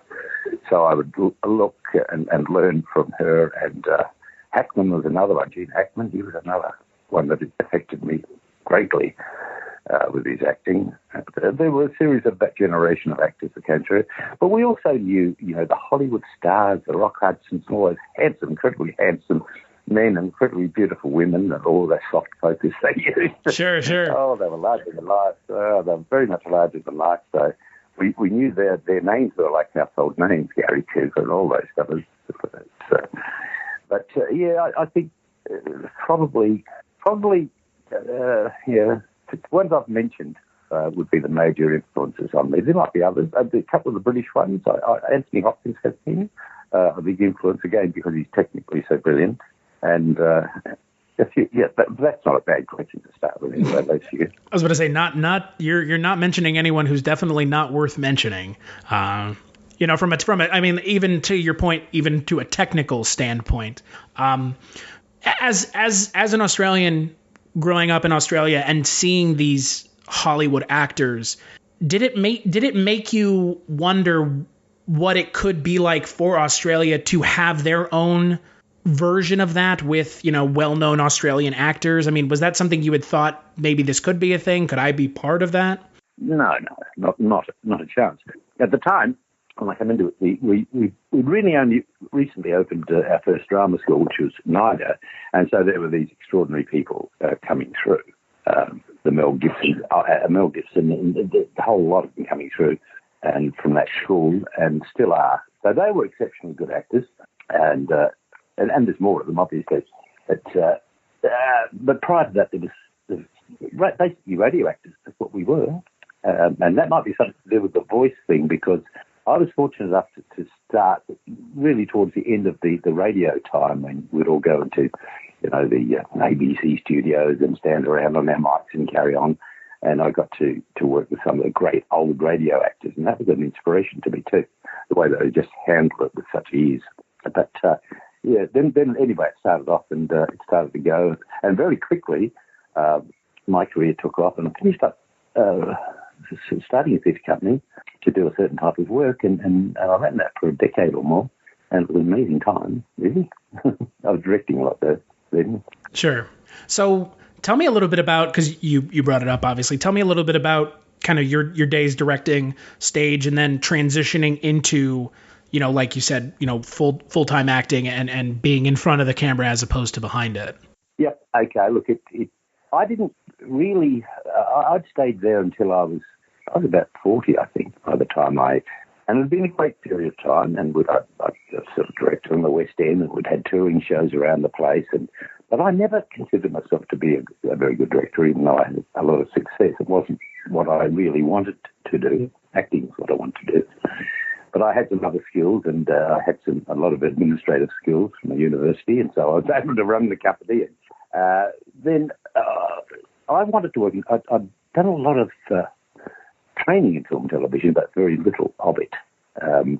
So at the age of 40, we came to Sydney, which is where the film was. And it was weird because I was going from being a big fish in a small pond to being unknown over here. And that was weird, having to go back to the bottom of the cattle call again. I mean, it's very strange, but it was good. It was good. And that forced me to think, what the hell am I going to do? So I wanted to teach, but I was very nervous about teaching. Master classes were fine, but anyway, I sort of sat down. I thought, I don't know anything about acting and all that insecurity that goes on. So I sat down and wrote what I knew, and I didn't know a lot, and I made a little booklet out of it, and then started to teach. And I loved it, and I still love it. I don't get a chance much these days. But so that was good for me, and teaching also made me a better actor. I know that for a fact, having to articulate what I did. So that was and then it picked up. It picked up, and well, here we are. You start in front of the camera in 88, like you said. Big fish into a different environment, and like you had said, teaching acting helped you become a better actor. In the time, let's just say 88 to 2002, and we're going to use Lord of the Rings as kind of the stopping point for this question. Those roles from 88 to 2002, right before Lord of the Rings, do any of them stand out to you as ones that are particularly memorable? Because again, it's unfortunate that in the States you're known for certain things when you have a large body of work, obviously. So I'm curious, before 2002, what roles stand out to you as really interesting roles that you really cut your teeth on? Well, in film and television, there's not anything particularly. Lord of the Rings is a big turning point. Sure. For me, because it put me on the international market. My best work, I thought, was as a stage actor. I'd done a tremendous amount of work of all sorts, and learnt a lot also because the competition wasn't that strong. So I got a chance to do everything. I played every bloody thing. Sure. And that made me a better character actor. I did a regular on television, a couple of television series, which was good, grist to the mill type acting. But no, I don't think so. I've done plenty, but the best of it was in the theatre. And not so much after I directed a couple of things that I went to Sydney. I think I might have acted in a couple, but it wasn't why I was there.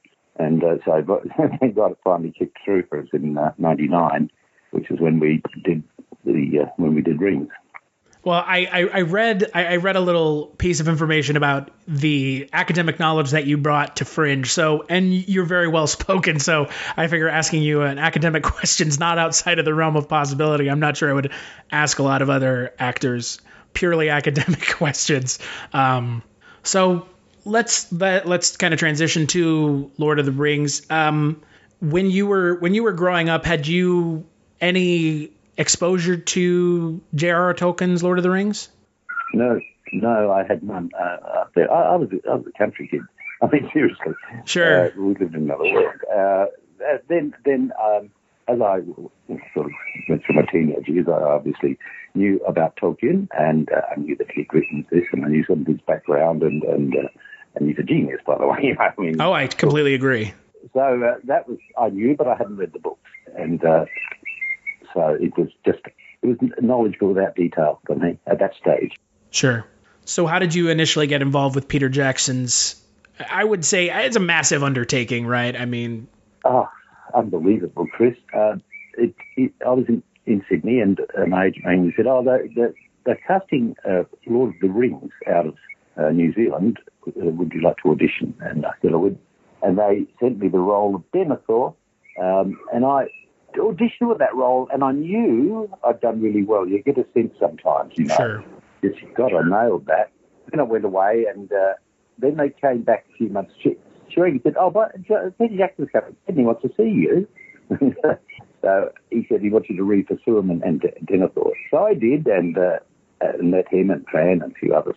I knew they were both good auditions, but then Chris got Sauron, which I thought was fantastic casting. I thought, that's the end of that. Then, boom, they offered me the role of Denethor, which is my preferred role. So it was basically, they didn't know me beforehand. What had happened was Peter just threw his net out, basically worldwide. He threw his net out to get the people that he thought could best, in some cases, best handle the language.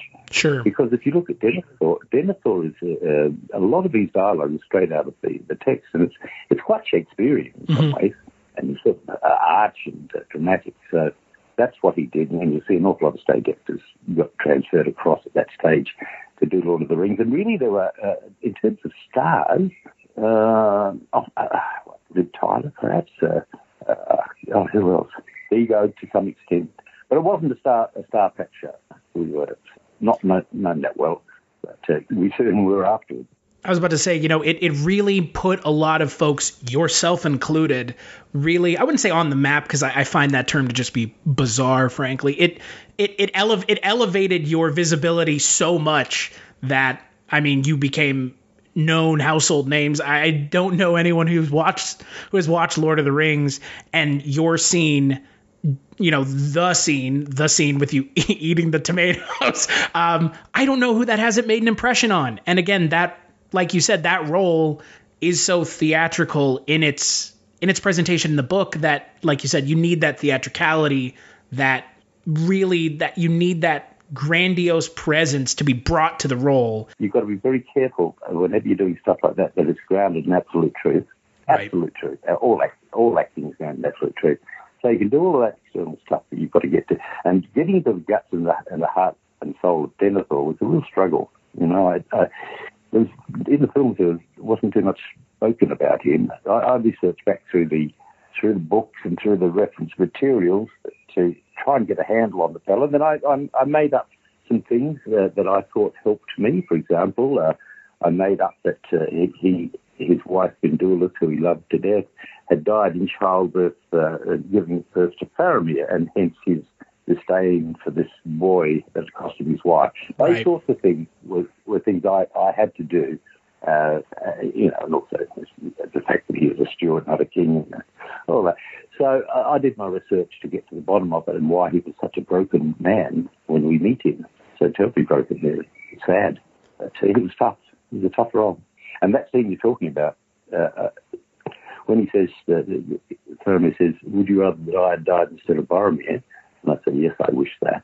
It was so hard, mate. It was so hard. It was so hard. Mate, it was so hard to pull that together, because it's unthinkable to say that about your son. Right. It's not. It's what it felt like to me anyway. Anyway, we got through it and obviously worked. That scene, when I read it, you're talking about that scene. When I read that scene, I thought, oh my God, this is extraordinary. This is look, if Jackson gets this right, it'll be amazing. So I went in and did this scene, and I knew it was pretty impressive then. But by the time Peter Jackson had taken it and edited it and did the sound and so forth, and the ride out, I thought, oh, this is astonishing. This is truly astonishing. And then with Billy Boy Pippin singing that song, which in itself is an amazing moment, Chris, because I talked to Billy the night before, and he said that Peter had asked him to put something together for this scene, because Billy is a singer. And we were doing the setting up this huge hall, 200 crews everywhere, and I was setting up the table. And Jackson said to Billy, "Better hear that song, Billy." And so Billy just started, and then within a few seconds, the set went completely still, completely, and it was bloody awesome. And it still brings tears to my eyes, speaking of the beauty of that moment. So that was a special scene, that's for sure. Yeah, I am not blowing smoke, but for the final film, it is without a doubt, I think, one of the most impactful scenes in that entire film. I mean, it really drives home. I think it's bold, and I think it's actually one of the best film scenes of its type ever. I really believe that. Not because I'm in it, but because of the way that it was structured and the way that Peter Jackson did it, really. And as a post-production as well is important, isn't it? So I was knocked out by it myself, even though, that was me there. Right. The way that he created that scene. So what was it like being on location, working with the cast and crew? You've already alluded to it a little bit. We talked about that specific scene, but in general, what was it like working with Peter Jackson and the rest of the crew that you worked with? Yeah, okay. Well, we were in New Zealand, and Peter is the favourite son, and he involved New Zealand in this all the way. So we were from all over the world. There were some New Zealanders there, but the rest of us. But Peter Jackson set the bar so high for everyone. That's where he was. His bar was so high, and we all just said, "Okay, here we come." So we all worked towards this high bar, the actors, but the whole crew did. The whole company did. It was just amazing. Costumes, everybody, art department, weapon makers, everyone just went to a new level. Well, I can remember sitting in a room once. He used to occasionally call all the actors together just for a rev-up, I suppose. But anyway, we were sitting in this room, and John Rhys Davies looked around. John Rhys Davies is a grumpy sort of fellow, really. John Rhys Davies. And he said, he looked around and he said, "This is the finest ensemble of actors that's ever been created." And he said, "What?" He said, "The finest company of actors." And coming from John, you go, "Did he just say that?" Right. But I said about, I actually like John, but he's a very smart man, and he's also, we sort of diverge a bit philosophically, but he's a wonderful fella, actually. I like him, John Rhys Davies. But we had an argument. We've had an argument or two.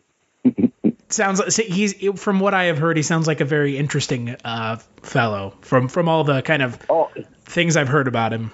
He totally is a very interesting man, and does unusual things. I mean, I'll leave it to you. You can interview him one day if you can get him. But very, very interesting fella. Sure. So you mentioned this quote about John Rhys Davies says about the finest group of actors put together. I would 100% agree. I mean, outside of something like maybe this is kind of a softer example, something like Marvel Endgame, where you have an entire, cinematic universe worth of people together in one film. Yeah. Whether or not they're CGI'd in is a different story. The amount of actors, and like you've said, at the time, the visibility of some of the actors was not as high as it is now. It is astonishing and astounding and a true testament to the craft of everyone involved with the films that those actors, yourself included, gave such astounding performances. And, it's weird in the last 15 years looking at how Lord of the Rings has aged, and it has aged so gracefully compared to so many other trilogies of similar kind of caliber and note. Mm-hmm. It has. And I know this fan responses, the strongest fan responses I get are Fringe and Lord of the Rings. Lord of the Rings still, after all these years, and a new generation of people have come through who are now seeing it, and they probably weren't born at the time we made it, which is 30 years ago, and they're coming through, and that in itself is pretty exciting. I know because I get feedback from them, and they were only babies at the time we made it. But the strength is this: one is Tolkien himself. Just that story is astonishing in its depth and breadth, and well, we all know how brilliant it is. And the other one is Peter Jackson. put those two together, and a lot of other good people. But without Jackson, he was just driven to get that trilogy on. He just, well, not even the trilogy, he just wanted to do one. And he just drove and drove and drove. And then when he was on set, I was watching sometimes, how the hell are you holding this all together, mate? This is a remarkable thing. You're holding all this together. And he knew, you could be 9 months into the shoot and you go into some complex scene and he knew exactly what he wanted. Even as he was there as his DP, who's his best friend and has died like year before last. And they knew exactly what they wanted. Right. And that's remarkable. And so they had storyboards that were made out right at the beginning and they followed them. But I was awfully impressed with Peter Jackson then, and that was what they call a purple patch, I think. That was Jackson's best work, in my opinion. And New Zealand adopted and took it on board. Once I think it might have been that scene where Pyramid, when he rides out. They put a call out in New Zealand for any riders that might want to be part of that charge, and people came from all over New Zealand with their horses and stuff, and they all wanted to be in it. Everyone wants to be in it. Sure. Everyone, at least the next to bit. I was talking to Jed Murphy about it. It was one of the actors, but also it was the sort of horse master. He said, they're uncontrollable. He said, they just went. He said, I'm trying to, but no, they just rode and rode and rode. And it looked like it too. They were actually all over the place they came. So New Zealand took it on board, and it helped New Zealand's industry enormously over the years, Hobbit and so forth. Still does. People still want to go there. I was about to say, there's a reason that Peter Jackson is New Zealand's favorite son. I'm not sure any director has done as much for the Board of Tourism for a country than Peter Jackson has for the country of New Zealand. No, I think you're absolutely right. But it's also a credit to the New Zealanders themselves, right? With the openness and the pride. And I've just come from there. Actually, I've been working on another project, and I love going back there, the cruise and so forth. And even though Australians and New Zealanders have a sort of a friendly rivalry, a bit like the USA and Canada, I guess, we are brothers, and we like each other, even though we argue a lot. That's usually at rugby, actually. I think the U.S. and Canada used to like one another. I can't comment on it anymore. Who knows? Maybe that'll change. Who knows? Oh, mate, we really can't. What's going on in America at present is devastating at all sorts of levels.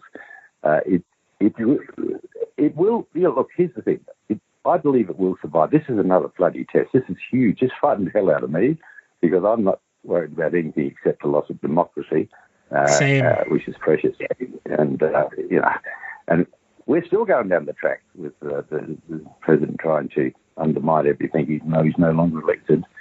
It's awful, but we'll survive. We will. You will. So I call it that. We sometimes have been there that long.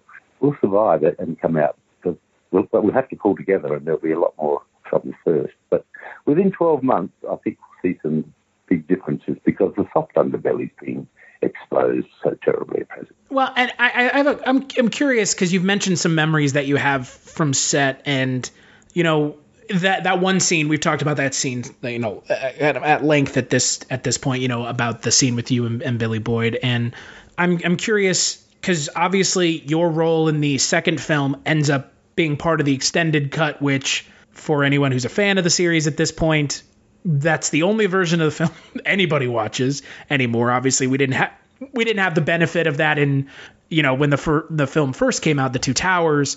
But I'm curious for you. Obviously, that one scene is kind of the big moment for your character in the third film. But for you, other than that scene, kind of what other experiences and scenes stand out for you that you're particularly proud of from either film? Well, the scene in The Two Towers wasn't in the original, and then after Fellowship was released, they thought, well, we've got Faramir appearing here, and there doesn't appear to be a motivation as to why he's out here and looking around or whatever he's doing. We haven't introduced him. He was just a new face. And so they contacted myself and the other actors and said, are you available to come back and do a scene? So they found a time to give us all back, and it was that wonderful scene, because I've never worked with Sean Bean at that stage, my son. And So that scene with Sean Bean and so forth was a fantastic scene. And I can remember the producer ringing me when the final cut was done. He said, I don't know how to tell you this, but that scene's not going to go in. And it was shocking to everyone. But they didn't know how much can you fit in 3 hours. But it did go back into the other one. And I remember that one probably because it was so unusual.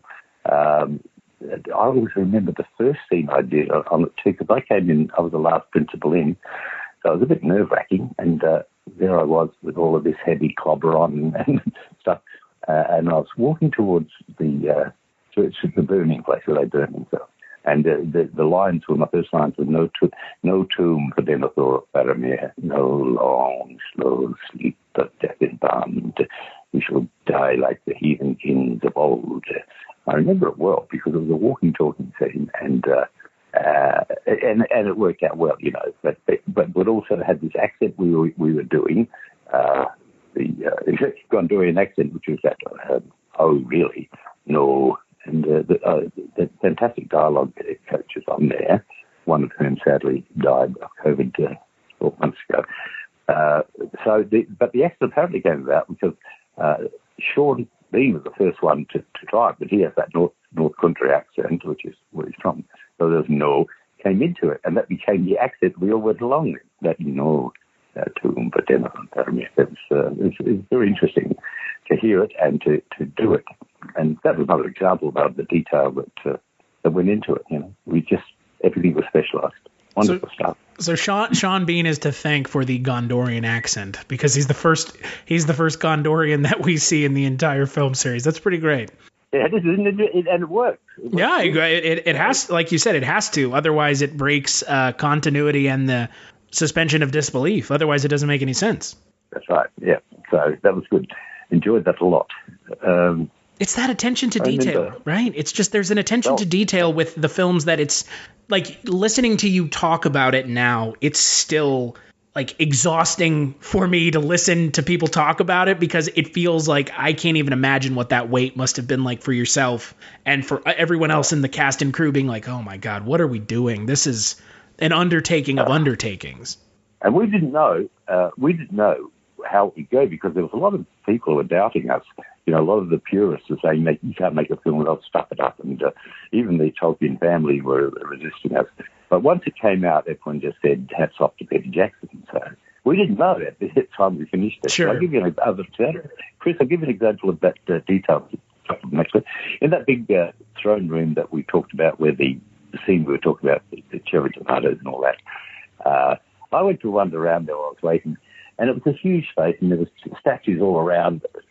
It's outside, really, not going to be seen anywhere, but I went and looked at them. They're all perfectly done, with perfect inscriptions, absolutely perfect, so that if you brought a close-up camera into them, they would have held their own. They were never going to be seen. Right. You know what I mean? They were just deep background, and the other one was that Denethor had a sword, which he doesn't draw. He doesn't put any stage, so I thought it would be a wooden one. And the sword that they actually gave me was the most beautiful weapon that was made by, you know, a master armourer. Just beautiful. And that's an example also of the detail. I think that actually made none of the touring when they did some sort of display they sent around. Sure. And they made it there. But it was gorgeous, never to be drawn. So there's an example of it. You know, you hear about directors who they have the counterpoint to that, which is it's never going to be seen.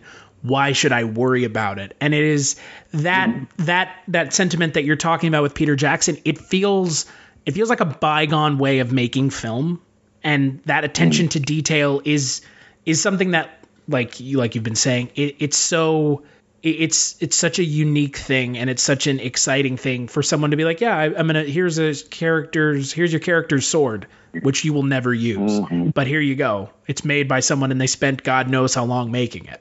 Yeah, and it lives on. You know, there's sure, quite a few of those. I remember the guy that made the chain mail. His name was Carl, and props, and they were trying to work out how to get some realistic looking chain mail. And he invented a process.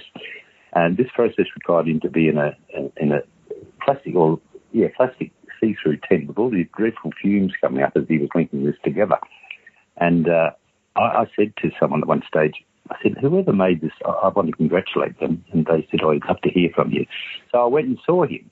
But it was affecting him in terms of his concentration and mental stuff. It was hugely devastating in jail, but he still did it. And it was real, and it was heavy too. So that's another example of what went on right across the board, mate, everywhere. Attention to detail, costume, everything. Dynamite. Yeah, maybe it's a past thing, but I think a lot of it's to do with being in New Zealand, being a sealed unit in some ways, and everybody connected. And there's something special about that. Mm. Well, and you're not the first actor I've spoken with who sings the praises of the country of New Zealand. I was speaking with another actor last month who was talking about just the cast and the crew in New Zealand and the folks in New Zealand and how welcoming and how appreciative they are to have, industry in, the film industry in New Zealand. And I mean, again, that's such a good thing to hear, especially for a country that has been, like we said, the visibility has been raised so much by the Lord of the Rings franchise, but at the same time, it's always been like that, apparently. Certainly since the mid-90s. Yeah. It's been like that. They made Xena there, Warrior Princess. Xena was made there, and that was one of the early ones. Samurai. But they learnt the skills. They already had some bloody good directors and so forth, but it was tiny. It was a tiny industry. Right. But they started because of the exchange rate and the cost of things that people want to go to New Zealand initially. So an American company saying, "Oh, look at the exchange rate. We can get double our money there." But that's the way it goes. That's why we travel all over the world. I was in Hungary last year because it's a lot cheaper to go there than to do somewhere else. You mean directors don't want to shoot films in Romania? Romania. I mean, they do. They do. You see all these films being shot in Romania and Bulgaria and all these countries because of the exchange rate. It is, and it also has opened those places up. I went to Romania the first time a couple of years ago to a fan convention, a fan conference. It was fantastic. That's amazing. Hopped in a car and went up to Transylvania and I hung out with Vlad the Impaler. Oh, sure. I loved it. I'm curious you already mentioned kind of the situation with the second film where you filmed it and then it was taken out and then it was put back in. What are your kind of feelings on the trilogy as a whole and and particularly the films that you were in the second and the third one? Yeah. Well, the remarkable thing is the first one is a sort of folkish sort of a tale, really. The Fellowship is pulling it all together. Right. People were worried about the second one, the Two Towers, and thought maybe that wouldn't do the trick. But I actually loved the Two Towers. I thought it was, even before I saw myself in it, I thought it was a terrific thing. And then the payoff was, of course, Return of the King. That was the big payoff, which is why it won 13 Academy Awards. It all came together in the third one. Look, it was it was like a classical structure, a musical structure, if you like. The first movement was lyrical, and then the second movement came in hard and heavy, and then the third one went off triumphant. Right. So, yeah, it was a very well-constructed trilogy. And they were tweaking it too. They were aware, because it had done so well early, they had the money to say, oh my God, it'd be better if we tidied that up for the audience. Hence me going back to do something with Sean Bean. They did that all the time, and the men of the Fellowship were always going back to New Zealand for the next couple of years. Most people went back and just did tweaking and tidied things up so that the message would be clearer. So that means Jackson did not stop working at all. He just kept looking and looking, and as did the people working with him. And the results, and you're right about the extended are so much better. I felt the 3 hours in the cinema. I didn't feel the 4 hours in the extended. It's just such a better story. It's held together. That's what we watch. I think that's. I would question a fan of the film series who has not watched the extended cut, because that would be a little odd to me. I know that, when we talk about films that have director's cuts or extended cuts, as far as I'm concerned, kind of the most well-known extended cut of any film are the extended cuts of The Lord of the Rings. Because I can't really think of, off the top of my head at least, a lot of other film franchises who it's almost required to watch the extended cuts versus the theatrical. I mean, I know that there are directors who will say, oh, like Ridley Scott with Legend will say like, oh, watch the director's cut, don't watch the original. This is a little different. This is watch all of the extended. Don't, this is the way. Don't even acknowledge the other one, unfortunately. Yeah, yes, you're absolutely right. And it does pay off. And a lot of people binge watch it, still. They go and settle down for the weekend, just 12 hours of Lord of the Rings. Sure. They get in there, whatever they have, their beers or the coffees and their pizzas. Yeah, it still happens a lot. It's one of those things. Like, it's one of those film series that I think everyone needs to see, even if you're not a fan of the genre.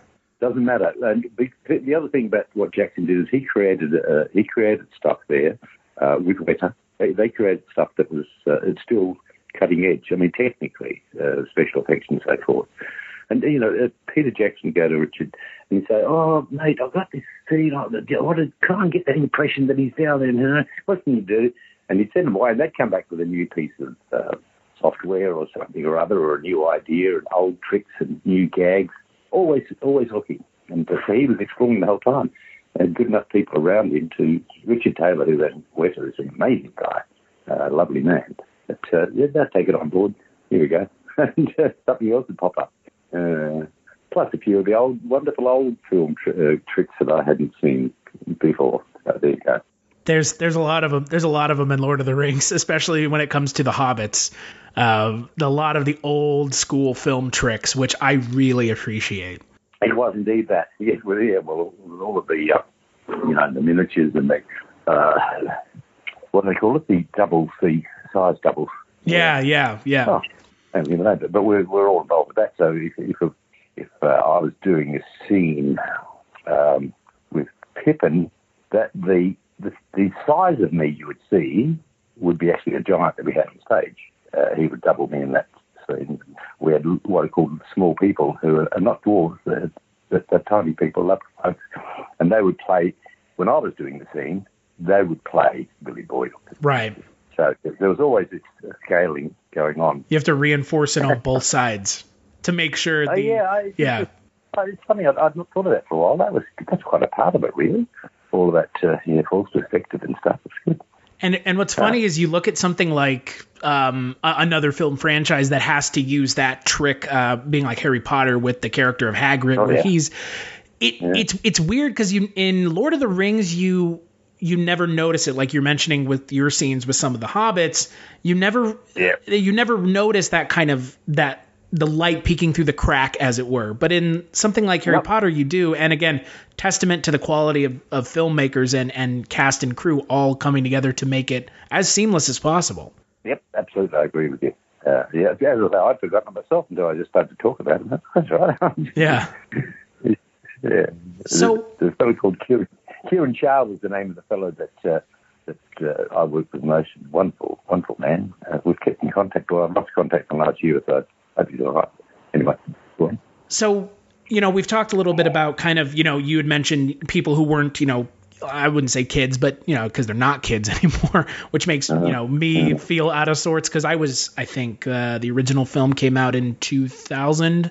So I was 10 at the time. And I was showing my own, personal age. I mean, I remember watching The Fellowship of the Ring in theaters, and it was a packed house, and people were whooping and hollering and they were having a great time with the movie. And, like you mentioned, 20 years later, the longevity of the franchise, in your opinion, I mean, we've touched on it a little bit, but in your opinion, as someone who was on set and as someone who was in the film in a very memorable role, what would you ascribe the longevity of the film franchise to? What would you ascribe that longevity to? Well, okay, it's pretty simple, actually. It's to do with the story. It's to do with the quality of the story. And we're in the business of storytelling. We use all sorts of special effects to help us, but we tell stories. And the Tolkien story is astounding and astonishing, and still is a revelation. And in this day and age, my friend, believe me, if you start to look at the theme of Lord of the Rings and what's going on now, you go, oh my God, it's amazing. Yeah. It's so relevant. The story, is the main thing. And I think in any film, you know, why do low-budget independent films go on to become so popular and become blockbusters? Because they tell the story wonderfully well, and truthfully, as against something, you know, some blockbuster that doesn't. And you're going, oh, there's a continuity, or oh my God, or whatever. So it's the storytelling that, and the fact that it was rendered so beautifully by Jackson, that obviously helps. But because you can do a great story that was done badly, it may not. I think storytelling, and I often come back to this with anything that we do, we're storytellers. Our role as actors is to be part of a story. That was carried out by Peter. Beautiful stuff. Tolkien, hey, wow. If you have a really good starting point, it makes the adapting of the story a lot easier. But it does put a lot of weight on you to make sure you do a good job. And there are a lot of things that we can point to that have not. I agree, and there was tremendous pressure on Peter. You know, he was all the fans would say, "You can't do this. You got to stuff it up," and you know, it's ridiculous. But and as I said, including the Tolkien family, although we did finish up having their presence on set, great people. So that was good. The other thing I would say a lot of mainstream American audiences know you from is something that I'm a huge fan of, and I know a lot of people are. Is Fringe, and you know, that show made waves in ways that I think a lot of people weren't expecting. Yeah. You know, tell me a little bit about your time on that show and what you brought to the character of Walter Bishop. A complete step in a different direction than the character of Denethor, obviously. Yes. Well, look, to start with, Walter Bishop is a dream role for a character actor. It was just everything that I've ever learned I was able to use, you know. So I loved it. And the writers, who were actually quite brilliant, but they would give me a bit of room to move. Not with the dialogue, I never changed dialogue, but just an interpretation and so forth, and crowning around. And the more that I showed them that I was prepared to do, the more they gave me. And so Walter Bishop constructing this extraordinary character that they had written it, that they'd created him right at the beginning. You know, when the three creators sat down together, Walter Bishop was, you know, total and complete in their minds. He was. Why do people, I like to look at this, people identify incredibly with Walter Bishop. Why do you think, you know, this crazy old scientist, why do people identify so much? Well, his humanity, all sorts of reasons. He's funny, he's silly, he's tragic, he's trying to redeem his love with his son, trying to redeem his life, trying to correct his past as much as possible. We all identify with that. And he's also a bit naughty, you know, he's a very naughty boy. So little kids will laugh at him, old people will go, oh yes, I remember that. And the rest will say, and it was also based on the, in my mind anyway, on the Harvard experiments of the 80s, which were a pretty extraordinary time. And you can just down here, the more planes going on. The Harvard experiment, with Timothy Leary and so forth, and, you know, Grateful Dead, all that time. That was where, that was the time that Walter was a young professional then. So that was quite important actually in planning. And also his drug use, because that's what they did, an experiment with the drugs. It's very interesting how we got away with that, you know. I remember, because drug taking was frowned on a bit in network television. And so you'd wonder, but there was one occasion, I think it was Brown Betty, where it started off with this big bomb going like bop, bop, bop, bop, bop, bop, bop, and the smoke coming up, and he all just smoked a bomb on network television, you know, and got as high as a kite.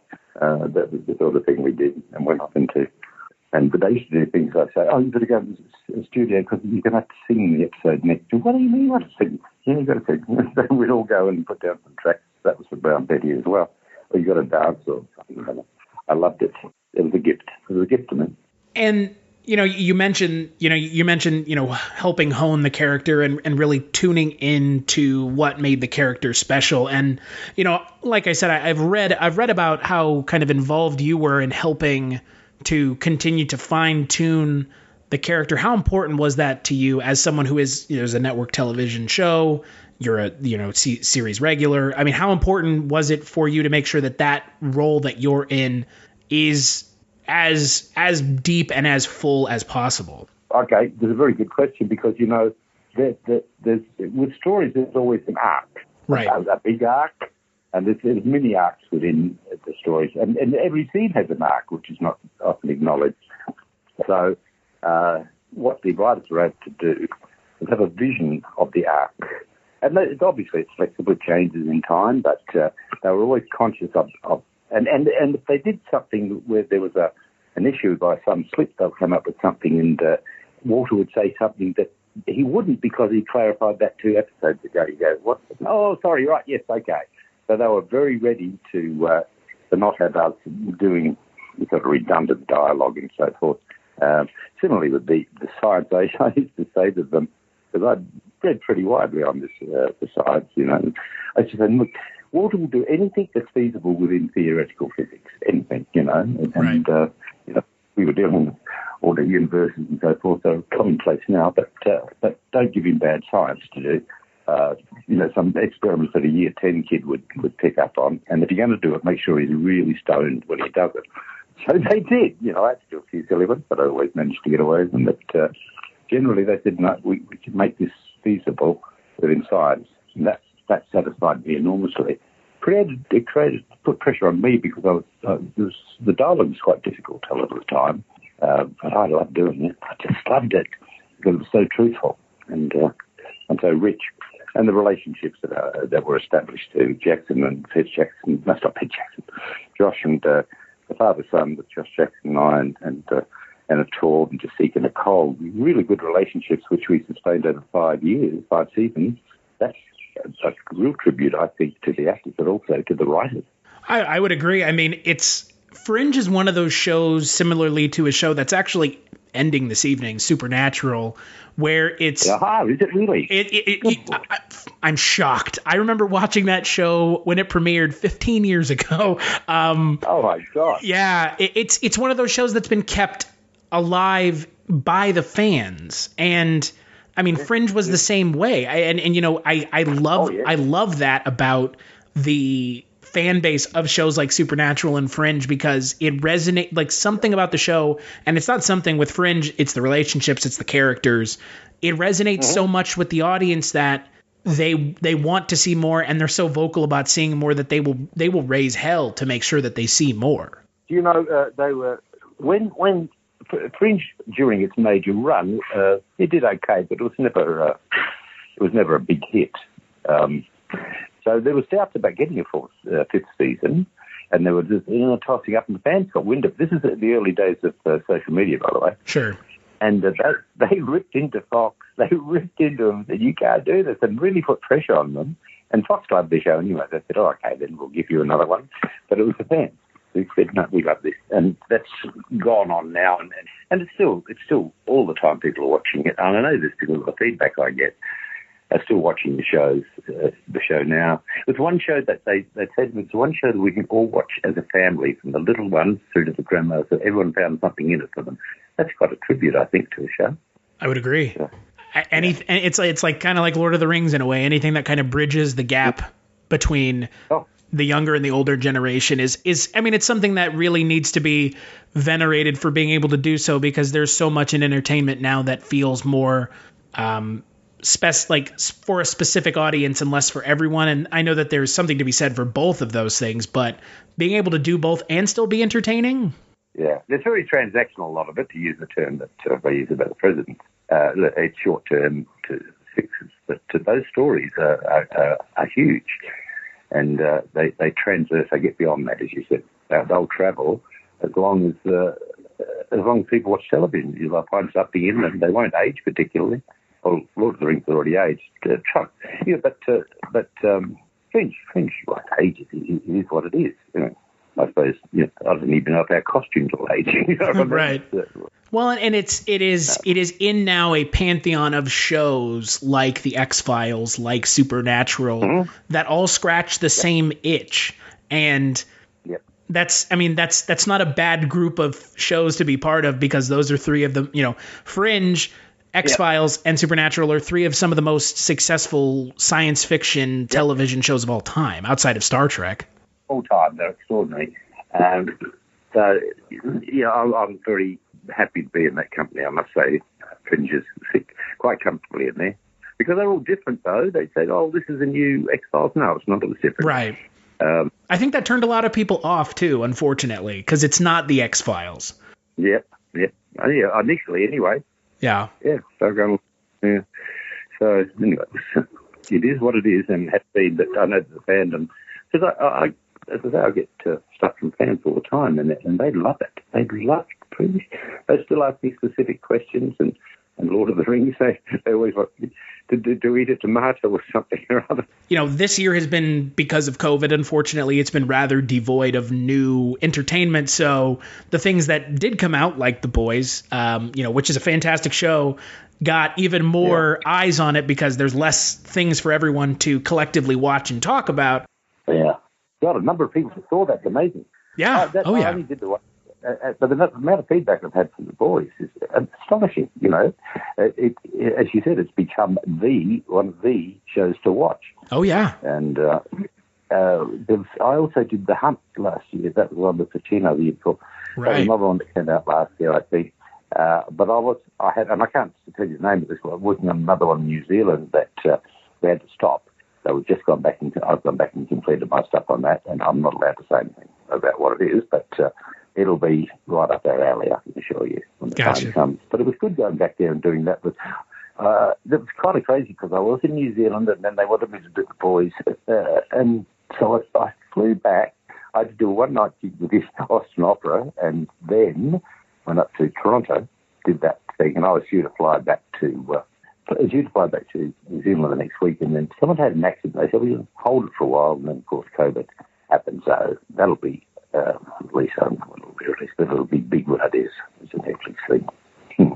Sure. And I've got a film to finish back in the States, which I've started, and which is also terrific. But I can't even name that. It's up in the horizon. But it'll be a big one as well. So those shows have both stopped.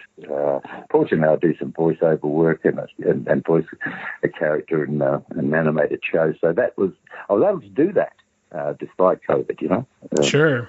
Well, I was going to ask you. This is kind of the question I've been asking everyone now, obviously, since COVID is such an unfortunate kind of reality that we're all dealing with in our own way. For you as an actor, what has it been like, dealing with COVID and also kind of seeing other people that you work with in the industry dealing with it? I mean, how is it? I mean, I know it's changed the industry, but for someone like yourself, how has it changed the industry for you personally? No, probably not a great deal. From my point of view, I've got, the 7 months. The 7 months I was, more than that. Anyway, from January to September, halfway through September, I was basically in isolation in America because we were, Right. That was interesting, very interesting period of introspection and tough at times, but I enjoyed it very much. Professionally, I thought I wasn't sort of desperate for the next role to come along. And if it will, and if it's a good role, I'll do it. But I think I'm not as desperate as I was when we had, 3 kids to feed and 10, Sure. Working. So there's a difference now. I still love it, but it has a different urge to it than it did when I had to do it for money. So it's still good. And I still think, for years, for all my life, I've said, I still think my best work's ahead of me. I still say it. Something will come up and I'll go, yes, thank you. It's almost like another Walter Bishop or something. Sure. We'll see. Maybe it won't. Who knows? Either way. But I'm back in Australia at present for the first time in ages, and it's good to be home for a while. I hadn't seen my wife since January. That was a long time. Wow. But it's good to be home here, and I'll go back to America and complete this film as soon as we can. I don't know. The days keep changing because of obvious reasons. Still, it'll go on. Look, I'll keep doing stuff as long as I want to. Sure. And then the day will come and I'll say, no, I don't think so. I think I can do something else. But it's not there yet by a long shot. Well, that's good to hear. I mean, as someone who is a fan of your body of work, I mean, I'm glad to hear it. It's the world would be a lot less bright without someone a caliber of actor as yourself working in Hollywood, or working in the industry. That's a lovely thing to say, Chris. Thank you. I really appreciate that, my friend. So my last question to you is a Lord of the Rings question, but not really. Very few actors get the ability to play themselves on screen. And you obviously played yourself in DC's Legends of Tomorrow. Oh my God! During Lord of the Rings, if I'm not mistaken, in the episode guest starring John Noble, which on top of everything else, your name is a title of an episode of a TV show. It was. I was voicing the big bad in that Malice in that show. Yeah, and anyway, that was also the crew that I worked with for 4 years up there, so I knew a lot of them. However, they were trying to work out how to get past this particular problem. And it occurred to the writers that he could travel back to New Zealand in 1999. He could have a talk to Denethor and trick him into doing what he did. And so that was the rather genius idea, actually. So they said, "Will you do it?" I said, "Yeah." And I went up there and it was a wonderful. Look, it was one scene. I don't even know how much dialogue out of it, and I was allowed to make some of it up. I have to tell you some of the dialogue. So I said, well, he'll be certainly speaking with an Australian accent, so it'll sound different than Denethor. But it was great fun to do it, and it's just one of the bonuses, man, to have something like that come along. It's just glorious. I loved it so much. Well, it was funny as someone who watched the show, watching that scene and just thinking to myself, like, boy, this is a hell of a deep cut. Like, you guys are like you said, I mean, they had a problem and they had to figure out the solution to the problem. The solution to the problem I found, and I was so tickled by it, because it was just, it's one of those things where it's like you're going back to reality with this TV show, and that really grounds it more in reality than most people would think it would. But then tying back into something so well known as Lord of the Rings is just, it's genius. I thought it was genius. When they came back to the idea, I said exactly that thing. That's genius. I mean, seriously, from a writer's point of view. And it was fun doing it. I would say, what was it like walking back into on screen in the costume of Denethor? I mean, it must have been kind of surreal, right? It felt like yesterday, to be honest with you. Oh, really? And the wardrobe and makeup people did a fantastic job. I mean, matching that wig to start with, which they did so well, and the costuming is a credit to them for that one scene, and I appreciated that a hell of a lot. So I didn't feel that much. I didn't have any chainmail on, I don't think, but the rest of it, I did. It felt like yesterday. I mean, I felt comfortable in it, and I felt it was so cheeky, to have this. The circumstances were so cheeky, coming up and knocking on his caravan, his trailer, and saying all that. So we got it fun. And there's a few other outtakes that or see that in news where I was trying some different things and clowning around, which I enjoyed doing. So that was good. I loved it doing. Yes, that's right. It's what it's called.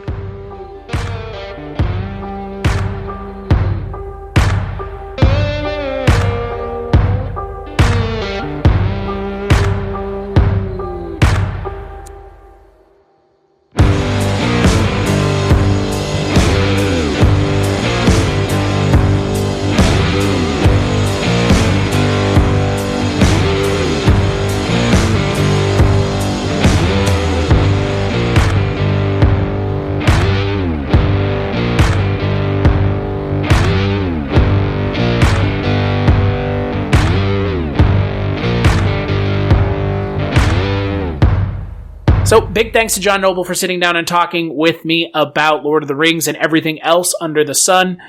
Jess, I'm curious, does the last hour of Return of the King overstay its welcome for you? Absolutely. What about you, Mike? Absolutely. I don't know how else they could have ended it. I mean, at least the war is over, because I really didn't need to see them going back to the Shire and then having to face Sharky, and who's, oh, by the way, is really Saruman, and have all that shit. I mean, so is the Necromancer. I didn't need all that stuff. I didn't need all that. So I know that, okay, yeah, it's got too many endings. That's like the thing that people say. But again, I don't know how else you could have ended it. And I tear up when they're going on the boat and visiting the West and all that stuff. And it works for me. It works. So I'm of two minds here. I'm curious, Jess, why it overstays its welcome for you, and then I'll give my kind of feeling. So why does it overstay its welcome? I mean, honestly, and I think that this is it's just my personal taste. I find that the very last ending, where should it have ended for you, I guess? I think it should have ended after, like, everybody has their reuniting, like, we've done it, woo! Then maybe it can end after Sam gets married. Fine. But I don't know. It's more of the same, like just too cheesy, schmaltzy stuff for me. And I have a cold, mean heart. But I can do without all the prolonged, longing looks everybody gives to each other. And I was half waiting for you to say, and then Sam starts going down on Frodo. I mean, don't. I can't live with that in my life. I don't think that's fan fiction everywhere. Well, I mean, here's the thing. First off, Sam and Frodo, like, come on, guys, like. Oh, I think it's pretty obvious.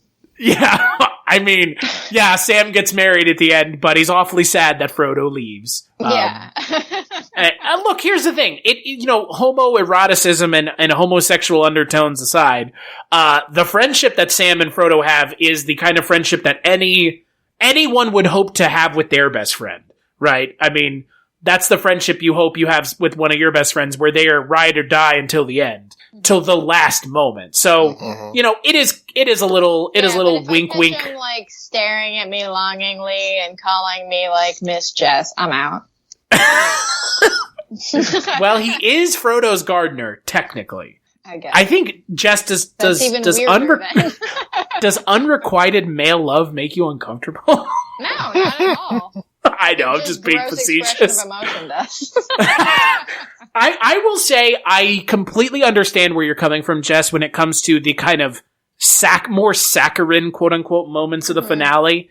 But I will also 100% agree with Mike, and I lean more in that camp, is how else were they going to end this movie? This movie, up until the final act of this film, which I would say encompasses kind of the tossing of the ring into Mount Doom, and then you get to see every character given a moment to wrap up their story. Mm-hmm. And look, I hate to break it to anyone. I'm not talking about you, Jess. I'm talking about other people who just bitch about it being an hour too long.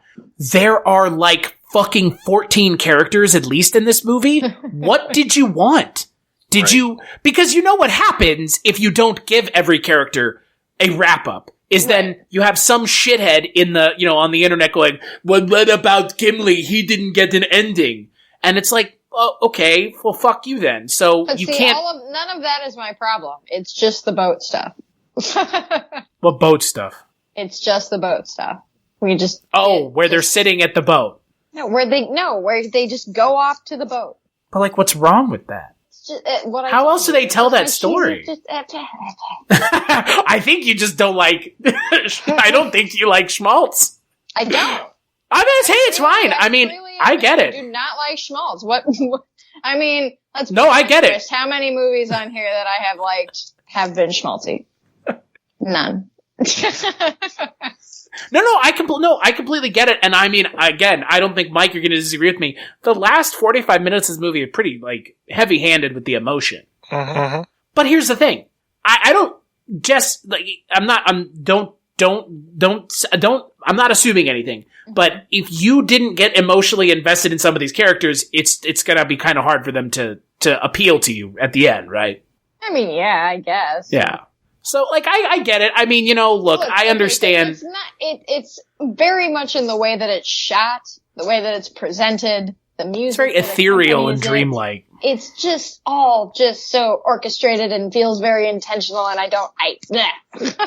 it pulls on your heartstrings. Like, that's, you see Frodo and Merry and Pippin and Gandalf, and they're all back together, and they're all changed, but at the same time, they're all the same. Like, I get it, and I understand the sentiment that the ending is too long. I understand that there are people that aren't huge fans, and I get it, but at the same time, I honestly think there was no other way that they could end it if they wanted to give every character a proper send-off. Mm-hmm. And you've been with these characters for 11 hours. That's not an insignificant amount of time. You have to close their stories out. each and every one. And to Peter Jackson's credit, they close out every single story. This movie is 51 minutes longer than the theatrical cut. It is the longest of the three, and I think as much as 4.5 hours. Yeah, as much as this is not my favorite one, and I do understand the issues with the finale, I don't think there's any way to do the finale and it not be an hour long. Mm-hmm. I was very sad at what they ended up cutting from the theatrical version because from the extended version, for whatever reason, this is the one that I remember the most stuff that was different. Like the idea of the Mouth of Sauron. Like, I really like the Mouth of Sauron, and, it was Bruce Spence under that makeup. I love that guy. And it just was such a nice, horrible moment, especially him throwing that mithril vest at Aragorn. It's just like, oh, okay, this is cool. You're really, robbing these guys of their hope. That was great. And then the death of Sauron was, if memory serves, that wasn't in the theatrical version. It was not. So again, there's like this other weird loose thread out there. You're talking about wrapping up stuff, and it's just like, well, what about Sauron, guys? He's still out here. Well, and that's where the Grima redemption arc comes from. Right. That is completely unnecessary. I didn't know who played the Mouth of Sauron until I looked it up this time, and the fact that they have Bruce Spence in this movie is pretty great. Oh, yeah. I mean, when you think about it, he was in the Star Wars trilogy, he was in the Matrix trilogy, and he's in the Lord of the Rings trilogy. And he was in I, Frankenstein. Nice. Yeah. Well, God, I, Frankenstein just wins it all. That would have been the extended universe from Universal Pictures, the Dark Universe. Oh. You guys remember that? Universal has a pill that they could give you free so that you could forget. Surprising to nobody, my favorite parts of these movies are all with with Saruman, with the more creepy, pretty much anything to deal with the Eye of Saruman, all of that are my favorite parts of the movie. Because I like dark shit. I like Ralph Bakshi's Lord of the Rings. I was so confused as a kid reading these books. The Saruman thing was just fucking with my head. Well, did you know that the wizards aren't actually wizards? They're actually angels? Oh, yeah, I saw that YouTube video. Yeah, the Istari. Technically, Gandalf is a angel, not a human, so there is that. You had mentioned, Jess, the horror aspects of this movie, and this one has more than the last one does, with everything that takes place in Cirith Ungol, which is where Shelob lives. Right, and I love everything that takes place like in the ethereal realm when someone's wearing the ring. I love all that stuff. I think that, and I love all the music that is I mean, I like the scores big time in all three of these movies, and I especially like the music that comes out of those moments because you're getting a lot of that more like melodic, ethereal sounding music. But yeah, I really enjoy all of that. And, I honestly, like we said earlier, the whole story with Boromir and his brothers, I enjoyed that aspects of the movie as well. I would like to see more of that stuff. And I guess that's just me like leaning more into my I want to see this like really big this turmoil conflict with these people and this creepy the creepy dead side of the world. I mean, that we didn't really talk about it, but the one scene that sticks out to me from all of these movies is when they're walking through and pardon me, I am not at all up to date on what everything is called in this place. How dare you offend us ahead of time? Hours of this. Whatever the place is where they're walking and it's all the bodies that are under the water. Oh, the swamps. You mean where Peter Jackson not so slyly pays homage to fucking Sam Raimi with some Evil Dead monsters under the water. Yep. Mm-hmm. Yeah, I love that sequence. I love the way the bodies under the water are creepy. The monsters, I like getting to see the sort of quote unquote wildlife of the of Middle Earth. I liked seeing all of that. It's honestly, it really is just comes down to the schmaltz. So I'm sorry, guys. You guys are evidently more schmaltzy. Well, I mean, also, again, to be fair, the third one is the schmaltzy one. Because the finale of the film is... Well, yeah, and it has to be, and I understand that, and I get that. It's fine. It is what it is. It's just not my bag. Well, speaking of bags, Mike, what is... if there is something in the Lord of the Rings franchise that is not your bag, since we have spoken so glowingly, I think the three of us have spoken rather glowingly of the franchise. In the three films, does there anything jump out to you as not something you are a huge fan of? I wish that Legolas hadn't killed the elephants. I like the elephants, and I don't see them as being inherently evil. Yeah.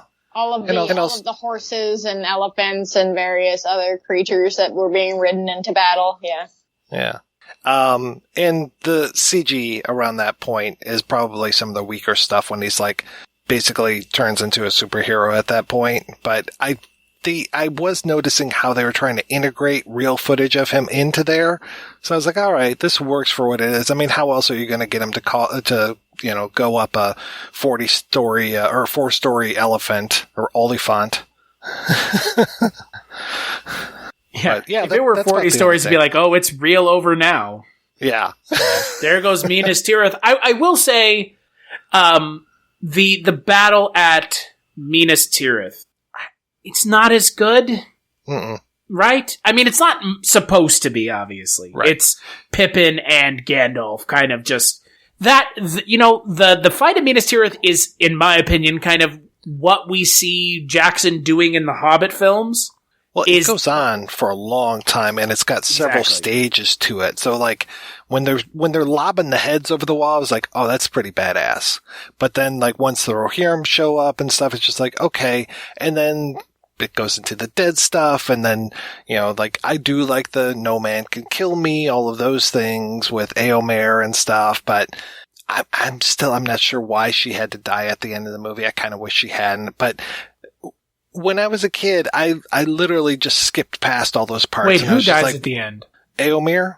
Éowyn doesn't die. Éowyn, I'm sorry. Éowyn doesn't die.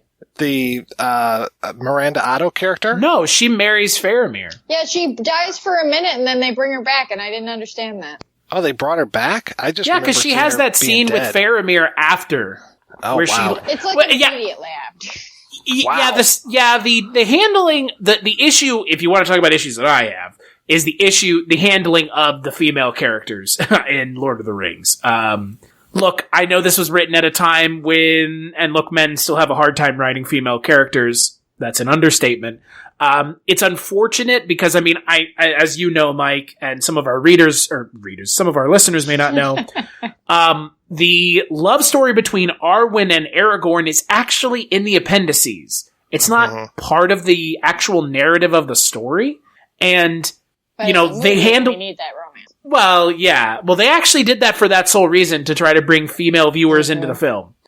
Little did they know it was Orlando Bloom. Also, little did they know women were just going to show up anyways. Right. Like, wow, women like these stories. How about that?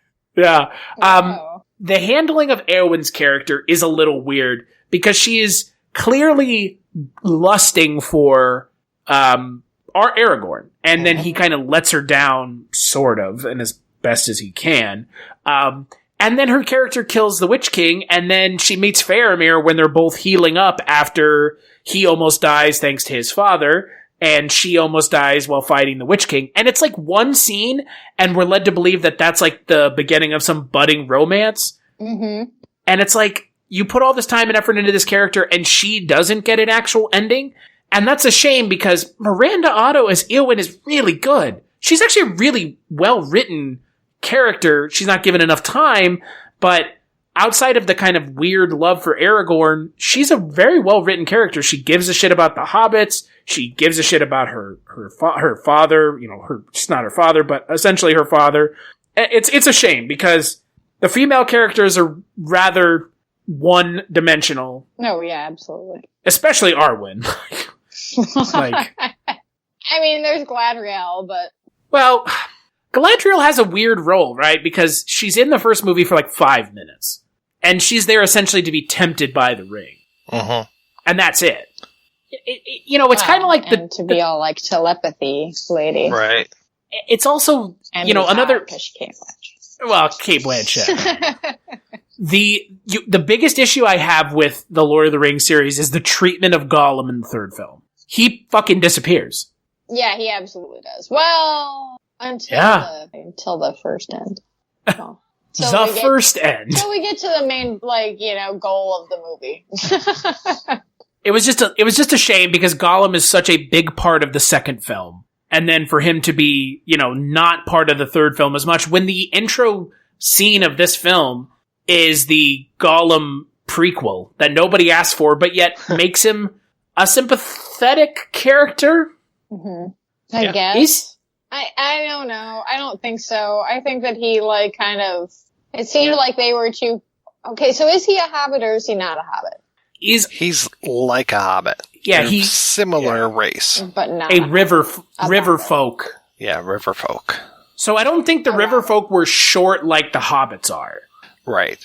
Not quite. Yeah. Yeah, he's a little bit taller.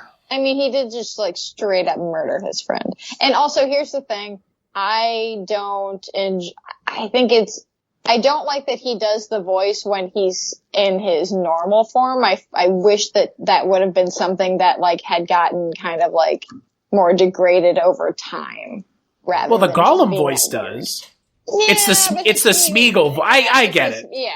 It is a little jarring to see the. Looks weird. Yeah.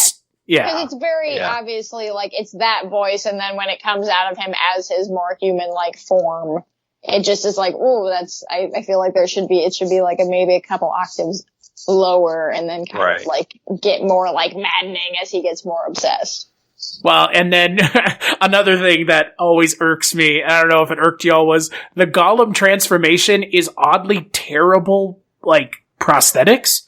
He looks like the Cat in the Hat to me. Right? He looks really weird. He's it looks like he got stung by a big bee. His face is swollen. Right. And well, again, it looks like it's part makeup and then they add CG to it to I swear you can kind of see it move when it's on screen. Yeah, it's super weird. It's the lead-off scene for this film, and it's bizarre. Because, his head is, he looks like Johnny Depp is Whitey Bulger, kind of. He looks kind of like an alien, almost. It's fucking weird. I've never understood it. I'm glad that they gave Gollum a little bit more of, a sympathetic backstory, but not really, because, again, to your point, Jess, he straight up murders Deagle. Right, yeah. But he is. It's again, because the ring is...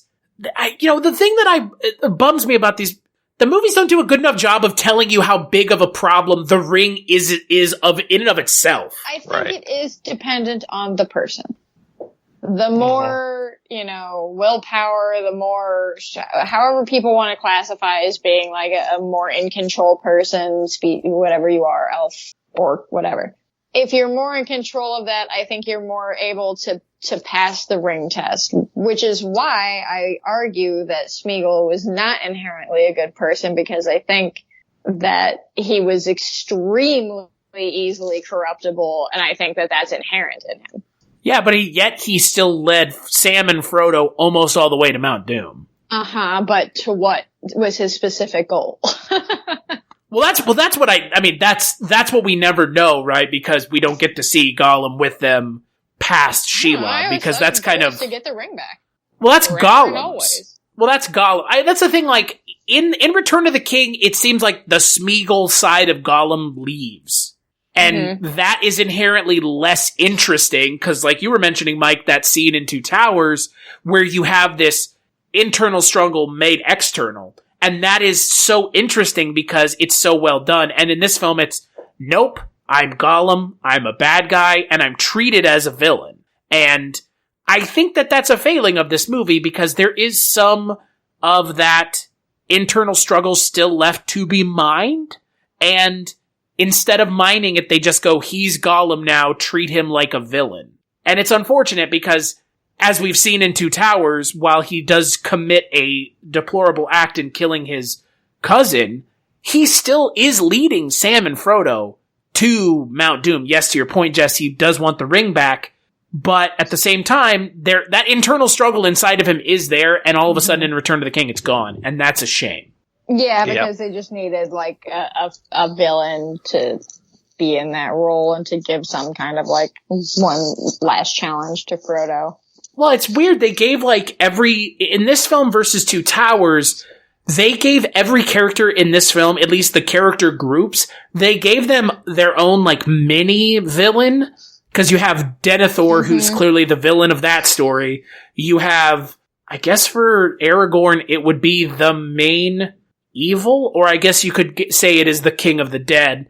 And then Frodo and Sam, it's Shelob.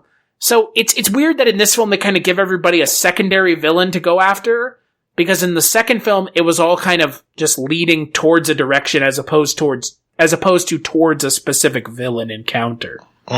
Well, it almost feels like a video game in that sense, right? Where it's like the closer you get to your end goal of the level, the more the more monsters and bad guys keep popping up that you have to get through. Yeah, I mean, it's very similar to video game kind of structuring. It's like, and here's the side villain, or here's kind of the penultimate villain. Underboss, yeah. But I think ultimately, though, when you look at the third film, I'm curious where y'all come down on it. Of the three, was this the one that deserved all the praise from the film community? I think they knew they had to give it something, and it made sense to wait until the end. Especially, Yeah, I kind of feel like the award is not necessarily just for this movie. Right. I think that it's for an overall. I mean, yes, obviously it's the Oscars. They have to give it to one singular movie, but I think that they're taking into account the other movie. They were taking into account the other movies and overall just the Lord of the Rings story, as it were, in film franchise. Yeah, I would have to agree. I definitely don't think it was for this movie alone. No. But this movie is good. I mean... Yeah, I would agree that the second one, though, is probably the one that I would land on. That is my favorite. Is it weird that the second film in this franchise is also... I mean, where do y'all come down Star Wars? Empire, right? That's the best one? Yeah. Yeah, I'm an Empire fan. Oh, yeah. It's kind of weird that this is the same way, right? Yeah, Well, it is strange. You know what? I don't think so, because I think that it makes sense because beginnings are always setting up and they're always a little bit more dragging and, things like that. Endings are hard. It's hard to end any story, let alone a story with a ton of characters in a mythical world with all these new, rules that you made up.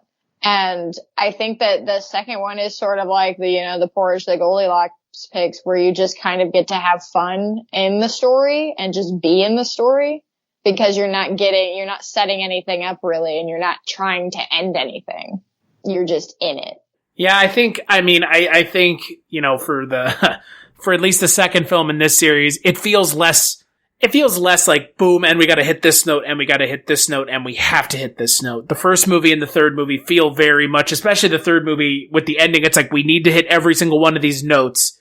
Every character needs to be wrapped up. Even Elrond and Galadriel get character moments in the third film, and they are minor characters in all of the films, and yet they get a character finale. And so does fucking Bilbo. Bilbo gets a character finale as well. And you have to hit all those beats, and, as opposed to, like you said, just kind of operating in a little bit more of an open sandbox to play in. Mm-hmm. But again, this movie got nominated for 11 Oscars. It won all of them. Movies don't do that anymore.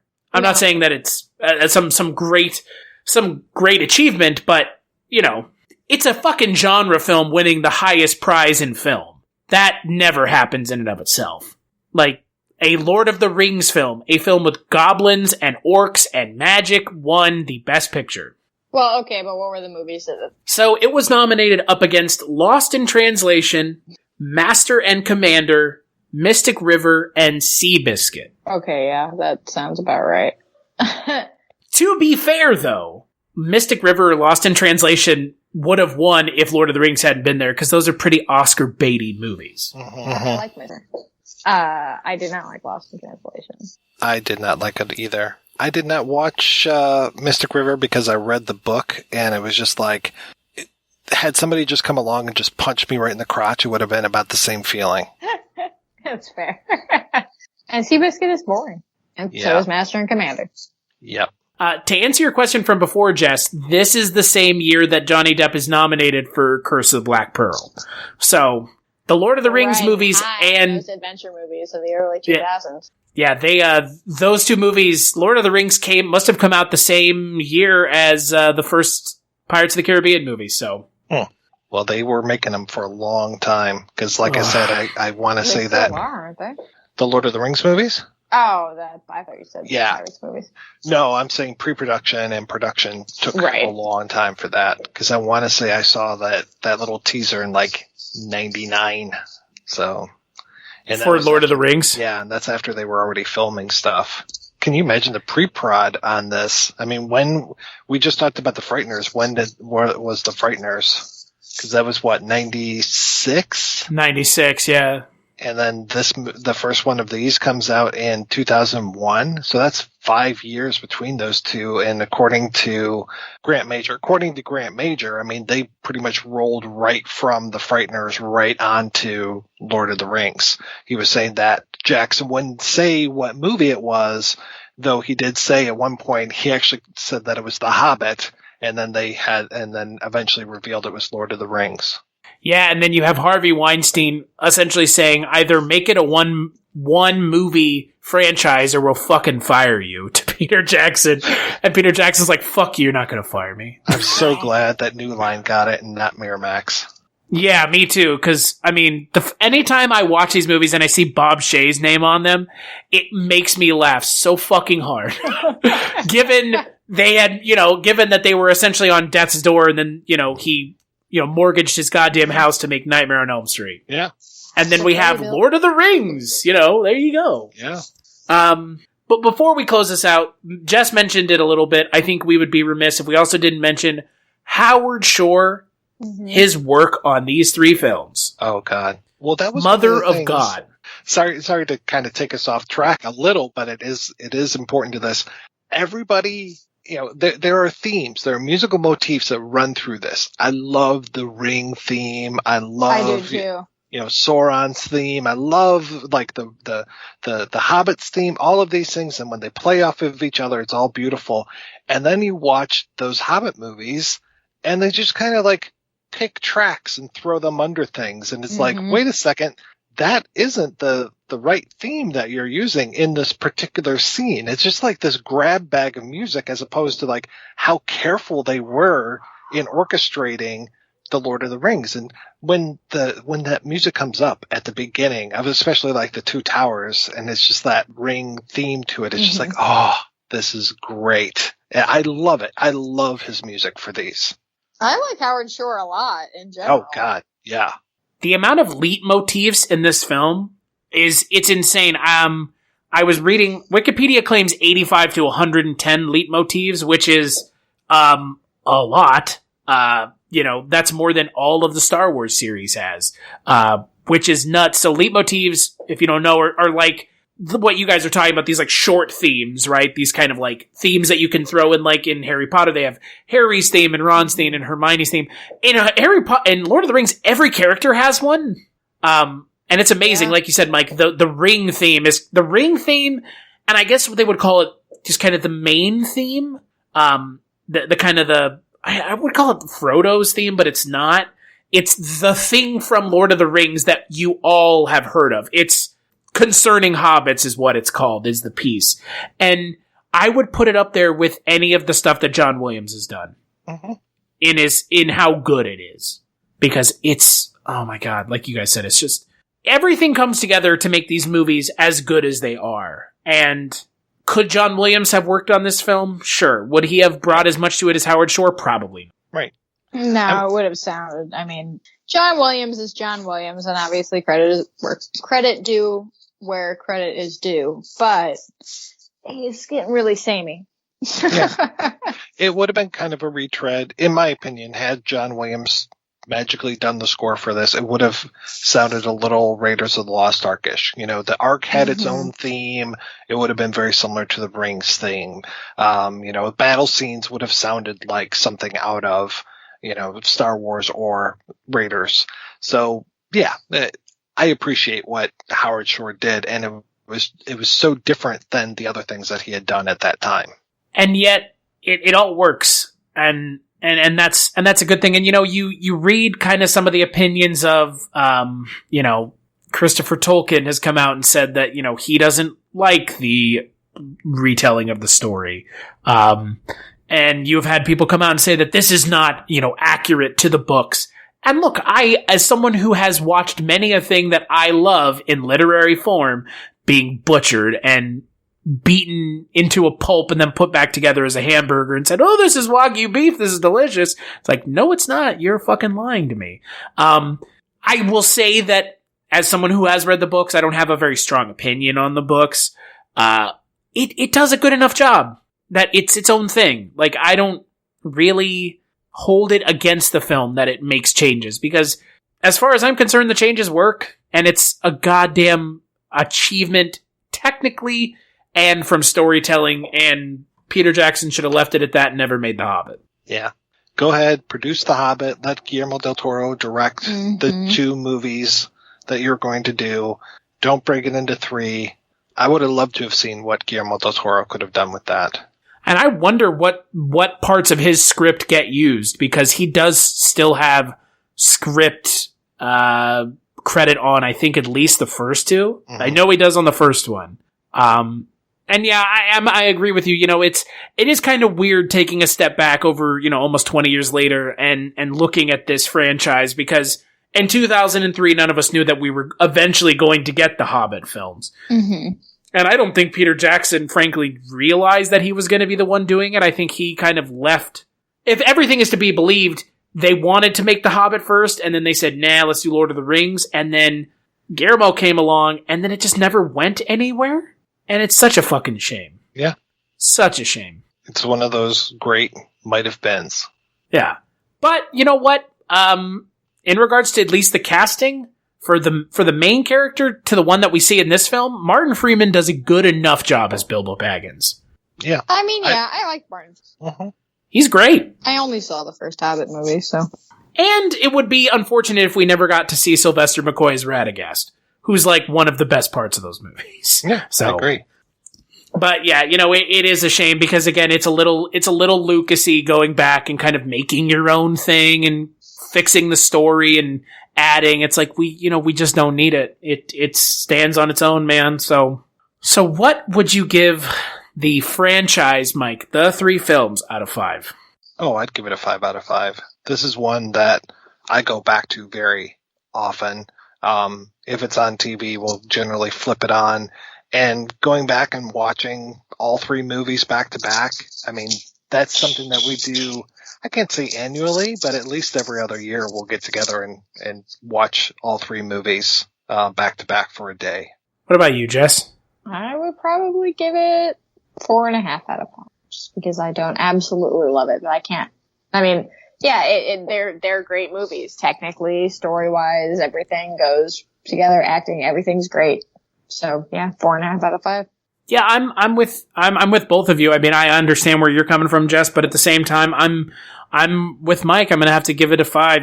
Aside from some of the issues that I have and some of the issues that we kind of all have made very obvious, it is now, as far as I'm concerned, unless, like you mentioned, Mike, Amazon does something to thoroughly screw the fucking pooch. This is, in my opinion, the trilogy that all other trilogies should aspire to be. Mm-hmm. Because as much as I like the second film, the first and the third film are still pretty good. And I'm not sure I could say that for Star Wars. I know that might piss a lot of people off, but Return of the Jedi, it's all about selling teddy bears. So, as I'm not saying it's a terrible movie, but I think this trilogy stands heads and shoulders above Star Wars, even notwithstanding what's been going on with Star Wars in the last 10 years since Disney bought it. I think this trilogy hangs together better. I think it does everything together better. And I think ultimately, at the end of the day, the things that Peter Jackson achieved in, like you mentioned, Jess, a technical masterpiece, don't take away from the storytelling of the film. And so many times you have these films like The Revenant. Oh, they shot it in natural light. And it's like, I don't give a fuck. If the story... Right. I don't give a fuck if the story is not interesting. Like, you could have filmed it on a hand-cranked fucking camera, only lit by a candlelight in a dark room underneath New York in the subways with a bunch of hobos pretending to be Lord of the Rings characters. I mean, technically, it's got to have a story. Otherwise, it's just technically impressive. And films that are technically impressive end up paving the way for films that do both. Right. So, yeah, so let's take a break and we'll play a preview for the first Culture Cast of December. That's right. On the next episode of the Culture Cast, we're going to be talking about Like Father, Like Son. It's a body swapping movie. Oh, and that's what we're going to be talking about in December. Body swapping movies. Freaky Friday, Like Father, Like Son. A new movie that came out this year. Maybe. We'll see. There's a lot of body swap movies out there, and most of these are from the 80s. I'm sorry in advance. Mostly from, like, the same 2 years in the 80s. Right. Yeah. Like Father, Like Son, vice versa. Dream a Little Dream, 18 again. Come on. Kirk Cameron's in there at one point? Mm-hmm. Boy. Mike's favorite, Kirk Cameron. I just respect his beliefs, and I think it takes a lot of courage for a true Christian to stand up in the cesspool of Hollywood. Oh, shit. All right. How bad did that hurt? How bad did that hurt to say, even if it was jokingly? It's kind of easy because it's so much fun to make fun of those folks. It's true. Yeah. So, when you're not here making fun of Kirk Cameron, Mike, where can people find you? What's going on at the projection booth? Oh, man. December is this weird grab bag month that's coming up. I'm talking about all kinds of strange things, like The Finks, which is a rock and roll movie where teenagers break into Albania, talking about Brazil, talking about With Nail and I, the Mick Travis trilogy, and there's one other one out there, and I'm trying to remember what it is, but regardless, it's a fun month. And then after that, we get back into theme month starting in January. What about you, Jess? You can find me on Twitter at @WriterJessByard. Everything I do pretty much goes there. You can hear Chris and I on our other podcast, the Scary Stories We Tell podcast, where we talk about things true crime and other fringe topic related, some cryptids, ghosts, all kinds of fun stuff. And on our other podcast that Chris forgets, the One Season Show, where we talk about TV that lasted only one season. Well, see, he forgets the show. He forgot that he was on an episode of mine in December. I was waiting for him to correct me. I wasn't going to correct you. Wow. Wanted to make sure that honest to God, I didn't know if it was like recording in December and releasing later down the road, because unlike myself, you're better prepared. I'm almost a little too prepared because that was, like 3 weeks ago we recorded that episode. So yes, you'll hear about crumbs, and Jesus Shows You the Way to the Highway as well. And Chris is on there, and Mark Begley's on there, and it was a fun time. Okay, here's the fucking crazy thing. I thought you were talking about the other episode you invited me to be on. Which one was that? So, the wolf one? Did you invite me to be on some movie about a guy and a wolf? Oh, that's next year. Yeah. See, I thought you were talking about that. Oh, no. Never Cry Wolf. Yeah. I thought you were talking about that. Not Crumbs. Crumbs and Jesus Showed Me the Way to the Highway. Yeah. Yeah. No, see, I wasn't going to interrupt you because I thought you were talking about something else. So, that's fuck me. Yeah, but I am on an episode, and it was a good one. And Mark Begley's super cool. And you're actually going to hear him next month on the Culture Cast. Super out of his depth, as he would say. Which is a good thing. But as for me, you can find me on Twitter. I have changed my Twitter handle because Casualty Chris probably not the best Twitter handle during a pandemic. Forgive me, it was only for the Tales from the Crypt podcast. I have now changed my Twitter handle to and Jess always gets a good laugh out of this one, @Christmas Claus. It is. I didn't know that you could It's change your actual handle. Yeah, you can change your actual handle. Wow. Yeah, you can change it whenever you want. You go into your settings. And then you go to profile and just, Yep, so I changed it. So Christmas Claus on Twitter is where you can find me. Like Jess said, we have a bunch of podcasts we work on together. Mike and I have a bunch of podcasts we work on together, including the upcoming Rankin on Bass podcast, the holiday themed podcast that's coming out at the holidays. It's the holiday season. I'm SD Kluger, and I'll be delivering all of your happy gifts to weird animals with deformities, both on their face and on their nose, or they have long ears. Deformities come in all shapes and sizes. Until then, big thanks as always to Mike and Jess for joining me, and we'll catch you on the next episode.